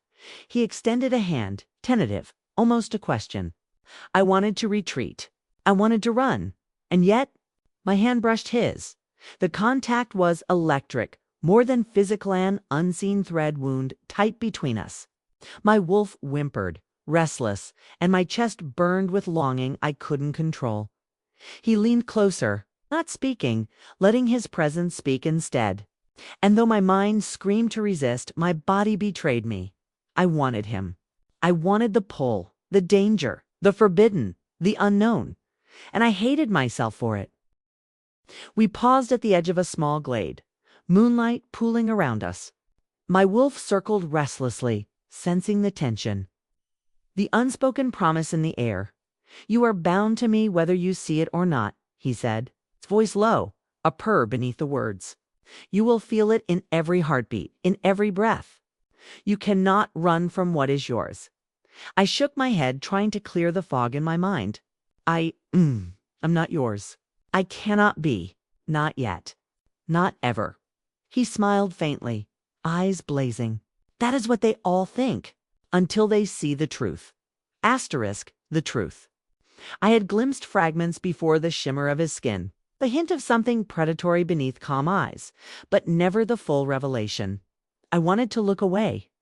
I wanted to turn back to normal life, to Dominic, to the vows I had sworn. But desire, magnetic and relentless, pulled me back to him. Every nerve in my body screamed to resist, but every heartbeat, every breath betrayed me. Then he stepped closer. Close enough that I could feel the heat radiating from him, the subtle shift of power beneath his calm exterior. My wolf growled, torn between warning and longing. "You can fight it," he murmured, voice almost tender. "Or you can stop fighting yourself." My breath caught. Every instinct screamed to retreat. Every other thought disappeared. And yet, I didn't move away. I couldn't. The pull, the temptation, the forbidden desire, it consumed me entirely. I reached for him almost of my own accord, my hand trembling. And as our fingers brushed, the world seemed to tilt. Shadows deepened. The air shimmered. My pulse raced.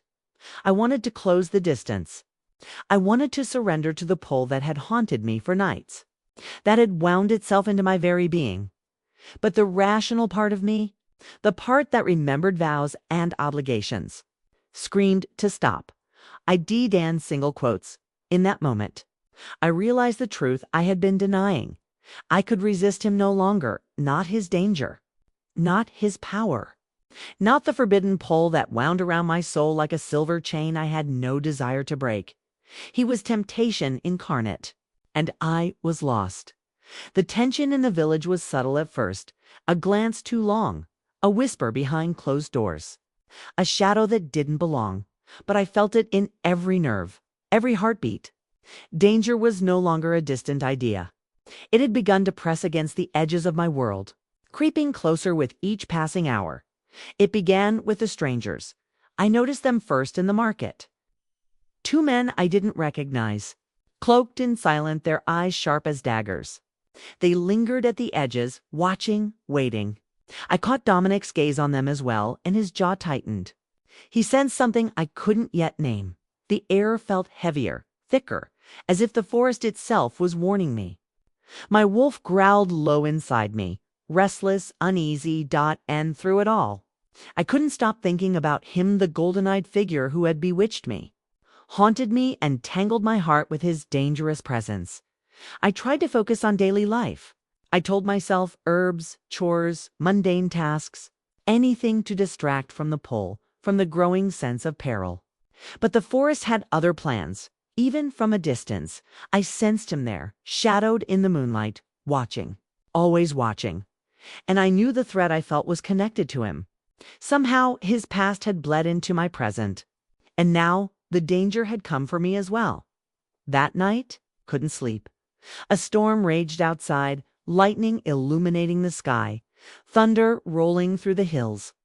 I paced my room, mind restless, senses alert. Then came a knock at the door. Not Dominique. He was still out patrolling the village. I hesitated. The knock came again, urgent this time. When I opened the door, no one was there. Only a note, carefully folded, resting on the threshold. I picked it up, hands trembling. The words were simple. "She is bound to you. Leave her or face the consequences." No signature. No indication of who had left it. Only the knowledge that someone or something was aware of me. Of him. Fear prickled along my spine. My wolf leaped inside me, tense and growling. It was real. The danger was real, and it wasn't coming from me. The golden-eyed figure found me soon after, waiting in the woods as if he had known I would come. "You received their warning," he said quietly, eyes sharp and calculating. I nodded, breathless. "Who are they? What do they want?" His expression darkened, and for the first time, I saw the weight of something deeper in him: pain, regret, and a history I hadn't yet glimpsed. "They are remnants," he said slowly, voice low. Enemies I thought long gone. Shadows of the past I hoped I had left behind. But they never forget. And now they've found you. My stomach dropped. Found me? Why? Because you are tied to me, he said simply, golden eyes blazing in the dark. Because the bond cannot be ignored. The forest around us seemed to shrink, the air charged with an energy I couldn't name. I wanted to step back, to retreat. But the pull, the connection I couldn't resist, kept me rooted in place. You should leave, I said, voice trembling. It's not safe. You warned me yourself. They'll come for me if they find out. He reached for my hand, just brushing it, and the warmth of his touch sent shivers racing down my spine. I will protect you, he whispered. No one will touch you as long as I am near. I wanted to believe him. I wanted to run into his arms. But the warning of the note. The shadows in the village, the whispers, I couldn't ignore them. Danger was closing in from all sides. And I felt it like a knife pressed against my chest. The next days were a blur of anxiety and vigilance. At night, I dreamed of shadows creeping closer, moving through walls and windows, watching, waiting. He was always there too, a protective figure standing just beyond the reach of danger. I longed to reach him, to surrender to the pull. But something about the dream unsettled me. Even awake, fragments of his past whispered to me. Villagers began murmuring about unexplained attacks in the woods, about strange wolves seen at night, eyes golden as fire. I began to understand his life was not just his own, and my involvement had made me a part of it. One evening, I ventured toward the river, hoping the water might calm my nerves. But the surface rippled violently as I approached. Something beneath the surface moved too fast, too powerful to be ordinary. And then I saw them, two figures, cloaked in darkness, stepping from the trees on the opposite bank. Their eyes glimmered with malice, and my wolf growled in recognition. Not a friend. Not a harmless presence, but a predator. I stumbled back, heart pounding. My instincts screamed at me to run, but my feet refused. I couldn't leave without him. The golden-eyed figure appeared silently beside me, its presence solid, protective, commanding. The shadows of the past were aware of him, aware of the bond.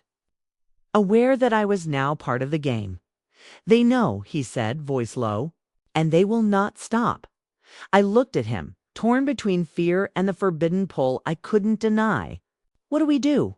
He reached for me, hand firm, and for the first time, I felt a tangible surge of power, of protection, of something beyond human. We fight, he said. But you must trust me. All of me. Even as I nodded, my pulse hammering in my chest, I realized the truth. This was no longer about attraction or curiosity. It was survival. The threads of his past had bled into my present, and I had no choice but to follow whether I wanted to or not. The danger was real. The shadows were closing in, and I understood with chilling clarity that nothing would ever be ordinary again. I glanced at him, golden eyes glowing, and for a moment, the world seemed to pause. The pull between us, dangerous and forbidden, was stronger than fear. And yet, fear was still there, gnawing at the edges of my resolve. The bond had drawn me in, but the threat was no longer just him. It was everything that had followed him from the shadows, and it was coming for me. I swallowed hard, the forest alive around us, and knew there was no turning back. I had thought the world I knew was simple, ordinary, safe. I had been wrong. It began with a letter. I found it tucked beneath the floorboards of my childhood home, a place I hadn't visited in months. Its paper was old, yellowed, with edges brittle from time. The handwriting was unfamiliar, looping and elegant. Yet there was something intimate in it, as though it had been waiting for me to discover. I unfolded it carefully, fingers trembling. The blood of the moon goddess flows in her veins. Bound to the fate of the Alpha. Hidden truths shall awaken when the bond is claimed. Beware what is buried, for the past follows the living. I staggered back, clutching the letter. The words seemed to burn into my skin. Moon goddess. Bond claimed. Past follows the living. My wolf growled inside me, low and uneasy. The pulse in my veins throbbed with recognition, echo of something I had felt all my life but never understood. I remembered the strange dreams, the whispers in the woods, the pull of the golden-eyed figure. Everything suddenly clicked into place. Terrifyingly and beautifully. I ran to the river, letter clutched in my hand, desperate for answers. He was there, as if he had known I would come. Golden eyes fixed on me, patient, almost sorrowful. "You've learned part of the truth," he said softly, stepping closer. "But only part." I handed him the letter, voice shaking. This is about me. About my bloodline. What does it mean?" He studied the paper, lips pressing into a thin line. "It means your life has never been ordinary, and that you are bound to forces older than you can imagine." I felt my stomach twist. Bound? But I am just me. I've never been what you think. He interrupted gently. "Exactly. You are the key, the one whose blood has been sought, whose fate has been written long before your birth. Your family hid it from you, trying to protect you. But the truth has a way of surfacing." I tried to breathe, to steady myself. But the forest spun, the wind howled, and my wolf inside me ached with recognition. "My family," I whispered. "How? How is this possible?" He knelt beside me, fingers brushing my hand lightly, grounding me. "There are those who would claim your bloodline for power. Ancient enemies, rivals who see the bond as their right. You were hidden for a reason. But now they know, and so do you." Images flashed in my mind. Childhood memories, once ordinary, now shimmered with hidden meaning. The silver pendant my mother had worn, a crescent moon, carved with symbols I didn't understand. The strange carvings in the walls of the attic, dismissed as childish doodles. The feeling of being watched, protected. Guided by some unseen force, thought everything was part of the story I had never known I was living. He pulled me close, voice barely above a whisper. "The bond you feel with me is not chance. It is destiny. Your blood calls to mine, and the pull is older than your life. You were born for this." I wanted to believe him, and yet fear rooted me in place. Fear for myself. Fear for those I loved. Fear for the golden-eyed figure who had become a presence I could no longer deny. "You mean I'm special?" I asked, voice trembling. "More than special," he said softly, eyes glowing in the moonlight. "You are necessary. Your blood, your power, your very being, they are part of a prophecy older than the village, older than your family's memory. And there are those who would do anything to claim it." I staggered back, the weight of the revelation pressing down like stones on my chest. I had always thought the pull between us was dangerous, forbidden, and intense. But now I understood it was more. The connection was not just desire, it was fate, blood, and prophecy intertwined. And I was terrified. Questions surged through my mind. Why had my family hidden this from me? Who were the enemies? What did it mean for Dominic, for my life, for the golden-eyed figure who had become both protector and temptation? I realized with a cold shiver that nothing would ever be the same. Not my life, not my heart, not the forest or the village or even the moon that had seemed so ordinary. He reached out, brushing a strand of hair from my face, his touch grounding me yet electrifying at the same time. "Your destiny is entwined with mine," he said quietly. "And though it frightens you, you are not alone. You never were." I wanted to hold on to him, to lean into the pull, to surrender entirely. And yet the enormity of the revelation, the ancient prophecy, the bloodline, the enemies now aware of me made every instinct scream in warning. I sank to the ground, trembling, heart racing. "I don't know if I can do this," I whispered, tears pricking my eyes. "I don't know if I can face what I am meant to be." He knelt beside me, hand on my shoulder, voice gentle but firm. "You will, you must. The bond will guide you even when fear is strongest. You are stronger than you know, and you are not alone." Even as he spoke, shadows of doubt crept through my mind. If my blood was powerful, if prophecy bound me to him, then everything we had shared, every spark, every forbidden attraction, every whispered secret, was now layered with the weight of destiny and danger. I realized, with a sick twist in my stomach, that the world I had known, the life I had tried to cling to, had vanished. My ordinary existence was gone forever, and with it a part of my innocence, my certainty, and the simple safety of being just me. I looked up at him, golden eyes glowing, both reassuring and frightening. "You knew," I whispered. "You knew all along. I knew only enough to protect you," he said softly, "and I still do. But the rest? The rest you had to discover yourself." My heart pounded. My wolf circled inside me, restless and fierce. Fear, fascination, and desire tangled together until I could not tell which was stronger. The prophecy, my bloodline, the pull between us, the enemies waiting in the shadows. I was shaken to my core, and I knew, without doubt, that nothing would ever be the same again. The weight of the prophecy and the revelations of my bloodline lingered like a shadow I couldn't shake. I had thought, knowing the truth would make things clearer, give me purpose, direction, but instead, it made every glance, every word, every movement more complicated. The golden-eyed figure who had become my anchor, my temptation, my forbidden pull, suddenly seemed shrouded in layers I couldn't fully penetrate. We met at the edge of the forest, as we always did. The moonlight streamed between the trees, silver and calm. But there was tension in the air that even the wind seemed to feel. "You've been distant," he said softly, voice low, careful. "Something weighs on you." I looked away, unwilling to reveal the storm churning inside me. "I'm just thinking." He stepped closer, golden eyes scanning me, reading my hesitation as though it were written on my skin. "Thinking about what?" I hesitated. How could I tell him that every instinct inside me screamed both desire and fear? That I didn't know if I could trust him completely, not with my life, not with my heart, not with the prophecy tied to my blood. "You're keeping something from me," he said quietly, voice steady but insistent.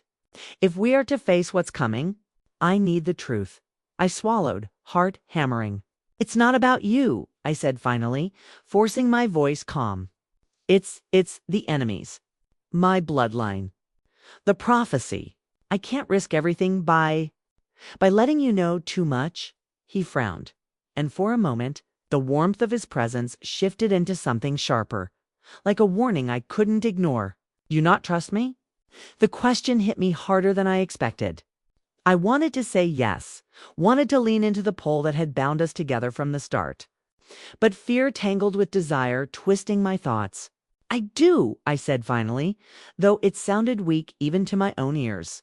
I trust you, but there are things I cannot tell you yet." He studied me for a long moment, silence stretching like a taut wire. Finally, he stepped back slightly, the tension between us palpable. "Trust is fragile," he said, voice low, almost a growl. "Half-truths and omissions can be more dangerous than outright lies, especially when enemies are closing in." I flinched.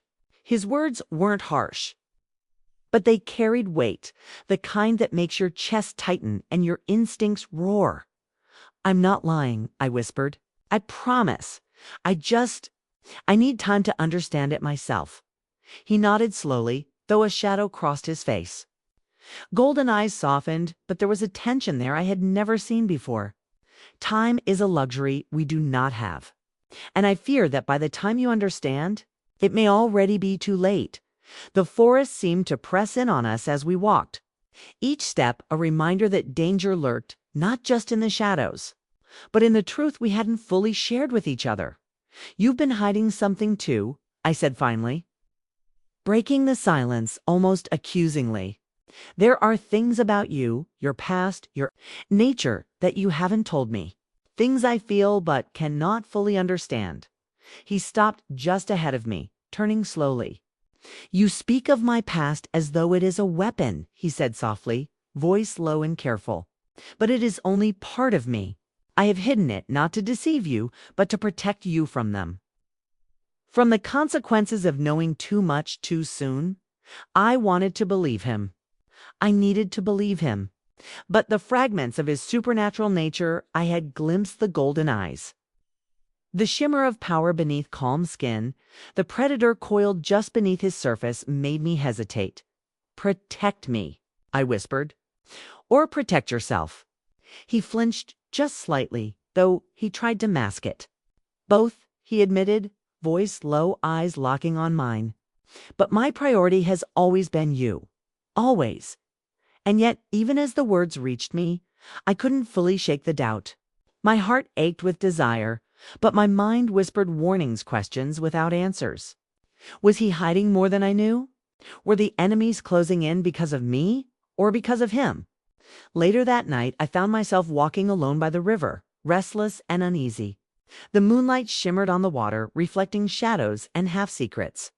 I had promised myself I would stop thinking of him as a threat, but mistrust had begun to take root in my chest.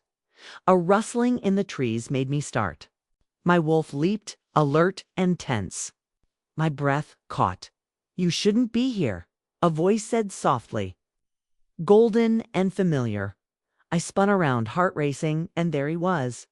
But even as relief flooded me, a tiny part of me tensed. His expression was guarded, careful, almost unreadable. "Why are you here?" I asked, forcing calm into my voice. "You said you would protect me, but I've seen enough shadows following us both to know it's not just them we have to fear." He stepped closer, carefully, eyes searching mine. "And yet you keep secrets from me. Half-truths, hesitation, mistrust. You are as dangerous to our bond as they are to our lives." I'm trying," I whispered, frustrated, heart aching. "I don't know how to stop questioning, to stop fearing. You know how dangerous it is to trust too quickly?" He nodded, jaw tightening. "Yes, and yet to survive what's coming, we must. We must trust or fail together."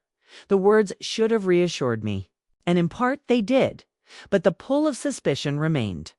Even as my heart ached with the magnetic desire to reach for him, to surrender to the bond that had entwined us from the start, the questions gnawed at me. Had he really told me everything? Or were there truths still hidden, waiting to erupt at the worst possible moment? Could I trust him with my life, my destiny, my heart? By the time I returned home, I felt hollow, conflicted, and exposed.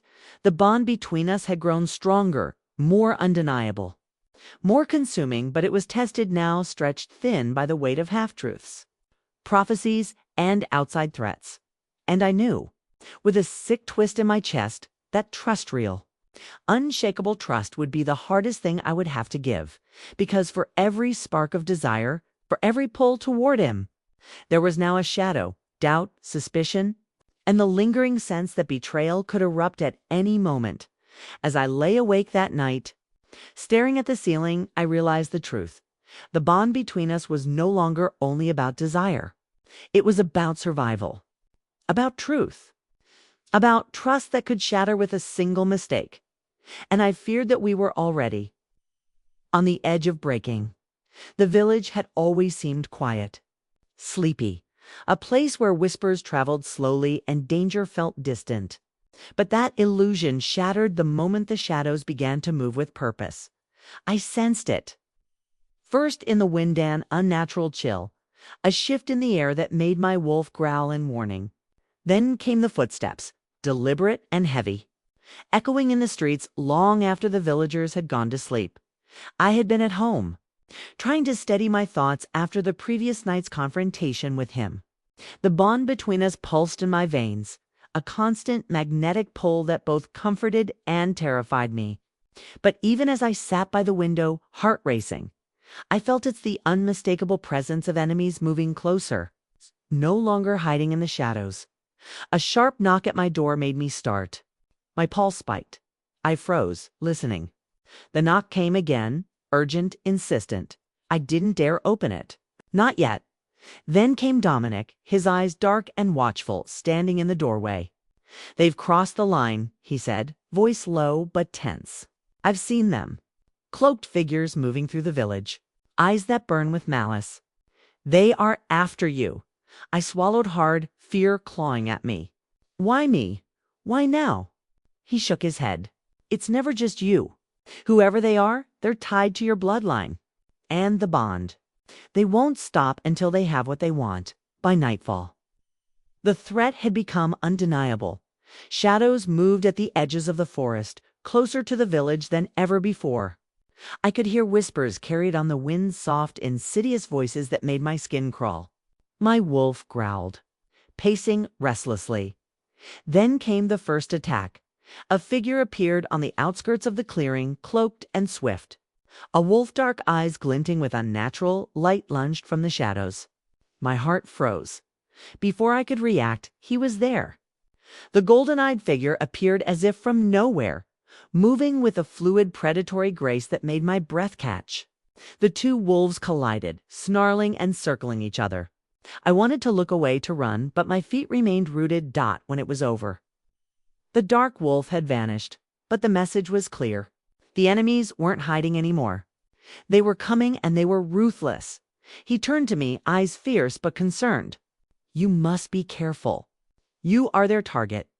Your bloodline, your bond. It makes you valuable.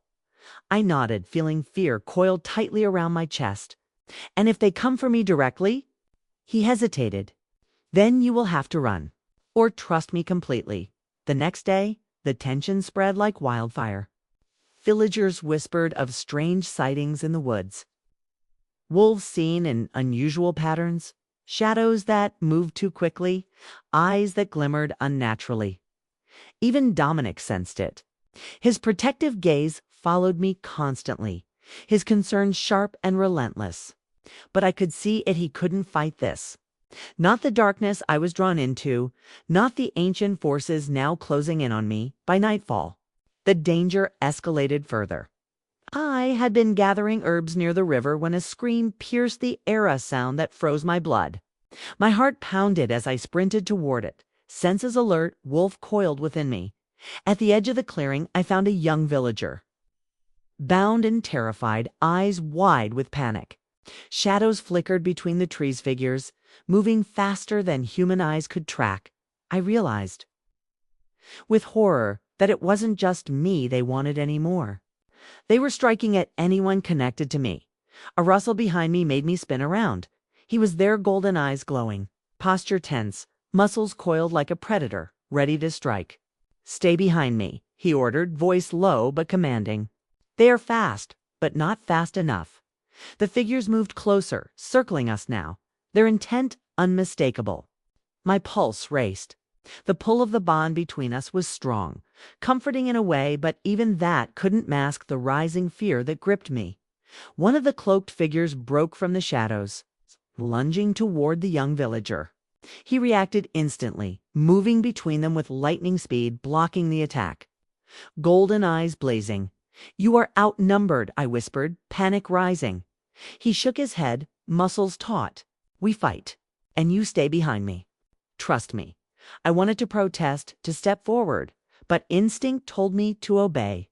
And so I stayed frozen, heart hammering, eyes flicking between the attackers and him.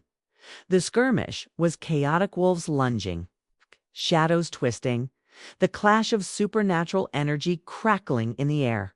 I realized then that the enemies were not ordinary. They were enhanced, dangerous, and relentless.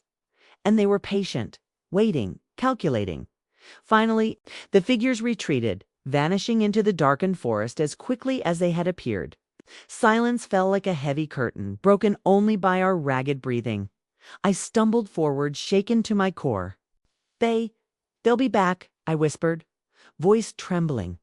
He placed a hand on my shoulder, firm and grounding. Yes, and next time they will not hesitate. You are their target now. You, your bond, your bloodline, they will not stop until they have what they want. My wolf growled low inside me. Sensing the danger, the energy, the threat that had become so close and so real, I realized, in that moment, that my life was no longer my own. The forest, the village, even the people I cared about were now part of a web of danger I couldn't escape. And worst of all, I was trapped. The pull of the golden-eyed figure was undeniable. But the shadow of threat hung over us, pressing tighter with every heartbeat. There was no safe corner, no place to hide. The enemies had learned our patterns, our weaknesses, and now? The only way forward was through confrontation or surrender. I glanced at him, golden eyes meeting mine, and for a heartbeat. The world seemed to pause. The pull between us, strong and forbidden, was a tether in the chaos, but even that couldn't erase the terror pressing in from all sides. The enemies were closing in. There was no retreat, no sanctuary, and I knew with a sick twist in my chest that the next move I made or failed to make could change everything. The night was alive with tension, the kind that makes every breath feel electric and every glance charged with unspoken words. Since the encounter at the clearing, since the enemies had made their presence known, nothing in my world had been ordinary. Every shadow seemed to hold a threat. Every whisper of wind carried a warning, but alongside that, fear. The pull toward him had grown impossible to ignore. I found myself standing at the edge of the forest again, moonlight spilling across the trees, silver and calm. My pulse hammered, not just from fear, but from the magnetic pull of the golden-eyed figure who had become my anchor and my temptation. He appeared silently beside me, as he always did, every movement fluid, deliberate, predatory, yet protective. His eyes searched mine, golden and piercing, and I felt my breath catch. "You shouldn't be here alone," he murmured, voice low and velvety, sending shivers down my spine. I couldn't stay inside, I admitted, voice trembling. The forest, the pull, it's stronger than me. He stepped closer and I felt the air shift, charged with energy that wasn't entirely natural. "Neither can I," he said softly, "and I can't stay away from you." The words were dangerous. The admission, intoxicating. I knew it, felt it deep in my bones. My wolf growled low inside me, restless, urging caution, but every instinct of heart and body defied the warning. "You're reckless," I whispered, though my pulse betrayed me, racing at the nearness of him. He smiled faintly, golden eyes shimmering. "Perhaps. Or perhaps I'm honest about what I feel." We stood there, inches apart, the space between us charged, the pull undeniable. I wanted to step back.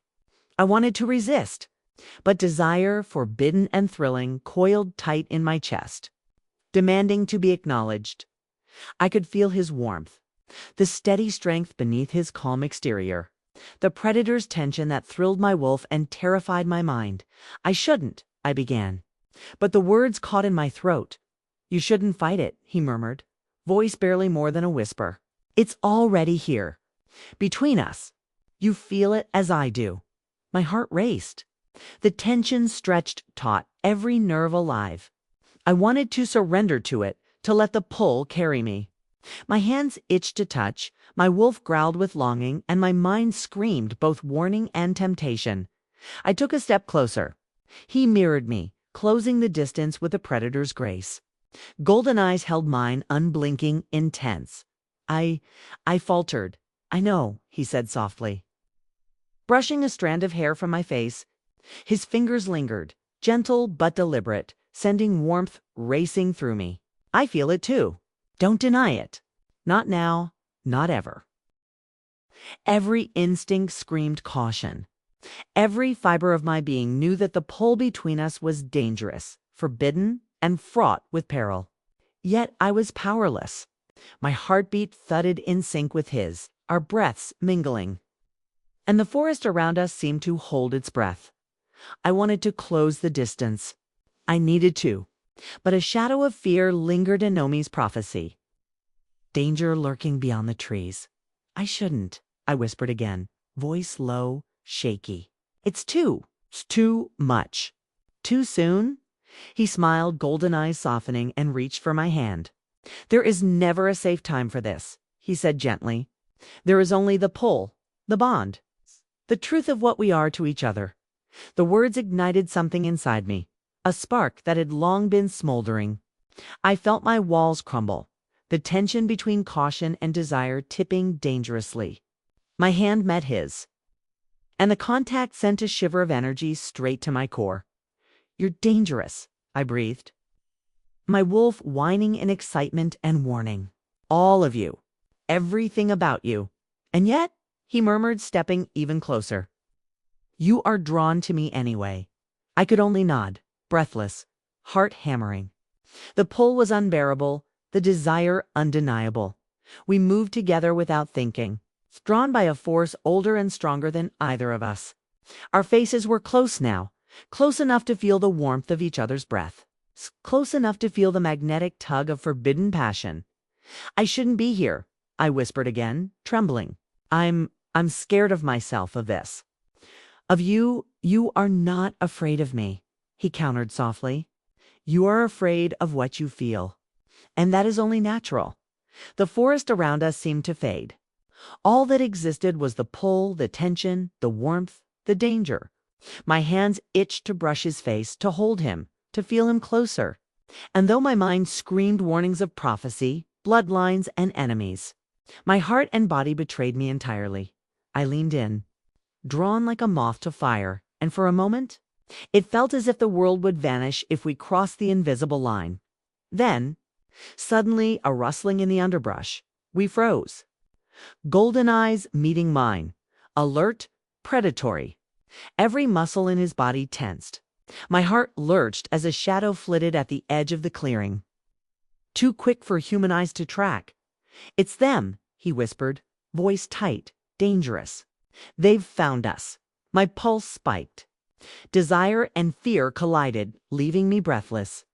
Torn between the pull I could no longer resist and the danger that now pressed in like a living thing, I realized with a shock that our moment, the one I had craved and feared, was interrupted. The forbidden intensity, the magnetic connection, the bond I could not deny, all threatened by the shadowed threat closing in around us. He stepped in front of me instinctively. Protective, commanding, golden eyes blazing with fury and warning. My wolf growled in sync with him, restless and coiled, sensing the danger too. And in that heartbeat, suspended between desire and fear, I knew the truth. We were bound to each other by destiny, by blood, by pull-butt. The world around us was no longer ours. Danger, enemies, prophecy, they all waited just beyond the trees. And in that moment, the forest seemed to hold its breath, as if the world itself understood that the next second could change everything. The wind shifted. The rustling grew louder. Eyes glinting in the darkness watched us, and my heart, torn between longing and terror, realized that whatever came next, nothing would ever be safe again. The night air was thick with tension, electric and suffocating. Shadows moved through the forest faster, sharper, alive with malice. Every instinct in my body screamed that we were about to be tested in ways I had never imagined. The golden-eyed figure stood beside me, its presence both a comfort and a warning. I could feel his energy, the predator coiled beneath calm exterior, ready to strike. But tonight, something was different. The danger wasn't just outside, it was growing between us. It began with a scream, a sharp, piercing cry that cut through the night and jolted my heart into overdrive. I turned to see a cloaked figure emerging from the shadows, moving with unnatural speed. My wolf growled, tense and protective, and I felt a chill run down my spine. He leaped forward, moving with preternatural agility, intercepting the shadow before it could reach me. The collision sent a shock through the clearing, energy crackling, teeth bared, eyes glowing. I tried to step closer, but my feet felt rooted. The bond between us pulsed, strong and magnetic. Yet fear and doubt twisted it into something unstable. "You should have stayed behind me," he shouted, golden eyes blazing as the shadow lunged again. "I can't," I yelled back, voice trembling with equal parts terror and frustration. "You think I'm safe just because you're here? I'm part of this now, whether you like it or not." He froze for a fraction of a second, surprise flashing across his features. But it passed, replaced by intensity, a predator's sharp focus. The battle erupted with sudden, violent energy. Shadows circled, striking in perfect coordination. He moved like a storm, golden eyes blazing, blocking, countering, and striking with lethal precision. I tried to help, but every instinct told me to step back, even as my heart screamed to fight beside him. "You're reckless," he snapped, voice sharp as he deflected a strike aimed at me. "Do you want to get yourself killed?" "I don't care," I yelled back, heart pounding, wolf snarling in the back of my mind. "I'm part of this. We are part of this." One of the cloaked enemies lunged at him from behind. In a flash, he shifted, muscles coiling like spring-loaded steel, and the figure was thrown back, snarling. The movement was mesmerizing, terrifying. And I felt a thrill of fear and desire collide in my chest. But then I noticed something, unclicker of doubt in his eyes when he looked at me. A hesitation, a momentary distraction. And that moment was all the enemy needed. I gasped as a shadow broke through the circle, moving toward me with blinding speed. My wolf roared, instinct screaming, and I barely dodged in time. The enemy hit the ground behind me, snarling in frustration. He turned, eyes locking on mine. "Why didn't you listen?" he demanded, voice low and dangerous. "I told you to stay back." I couldn't. I cried, panic and fury warring inside me. "I'm part of this, whether you like it or not." His jaw tightened, and for the first time I saw anger, not at the enemy, not at the danger, but at me. The connection we had nurtured, the bond that had grown through moments of trust and passion, suddenly seemed fragile, stretched to the breaking point. The battle raged around us, shadows flaring, energy crackling through the forest. I tried to move closer to him, to reach him, but his stance remained rigid, distance deliberate. "You're reckless, and now they've seen your weakness," he shouted, moving to intercept another attack. "Do you understand what you've done?" My heart pounded. "I'm not weak. I'm enough." He roared, golden eyes blazing with frustration and something darker, something I couldn't name. "I cannot protect you if you won't trust me." The words hit harder than any blow. My chest ached, my wolf snarled, and my mind spun with a mixture of fear, desire, and betrayal. He was right. I had risked everything, and now the consequences were here. But even as anger and pain welled inside me, I saw it the subtle shift, the pause, the hesitation that suggested he was struggling too. The bond between us trembled under the weight of fear, anger, and unspoken truths. A loud roar shattered the night, and the enemy surged with renewed ferocity. He moved to shield me, taking the brunt of an attack meant for me, and my heart twisted with fear and guilt. I wanted to reach him, to stay by his side, but the gap between us felt insurmountable. Words of frustration, fear, and love collided inside me, leaving me trembling. Finally, after what felt like an eternity, the enemies retreated, melting into the shadows from which they had come. The forest was quiet again, but the silence was heavy, oppressive, filled with tension that refused to lift. I turned to him, expecting reassurance, warmth, the magnetic pull that had drawn me to him through every danger. But instead, I saw distance. Golden eyes, blazing and beautiful, were now shadowed with frustration and disappointment. "You need to understand something," he said, voice low and tense. "Your recklessness almost cost us everything. I will not risk you like that again." I was trying to help. I protested, tears prickling my eyes. "I can't just sit back while you fight alone." He shook his head, eyes sharp, controlled. "Sometimes helping means staying alive. Sometimes helping means trusting me and you. You've pushed me too far this time." I felt the wedge between us, sharp and unforgiving. The bond that had drawn us together, the forbidden passion and magnetic pull, now trembled under the weight of fear, anger, and misunderstanding. I opened my mouth to speak, to reach for him, to fix what had broken, but he turned, body tense, and moved, vanishing into the shadows of the forest. I stood there, chest heaving, wolf restless, and angry within me. Heart shattered. The enemies had retreated. Yes, but their victory wasn't in the fight. Their victory was in driving a wedge between us, in shattering the fragile trust and connection that had grown through danger, desire, and destiny. And now, I was left alone in the moonlit forest, trembling, desperate, and painfully aware that the one person I wanted more than anything in the world had walked away, leaving me with nothing but the echoes of his anger and the ache of our separation.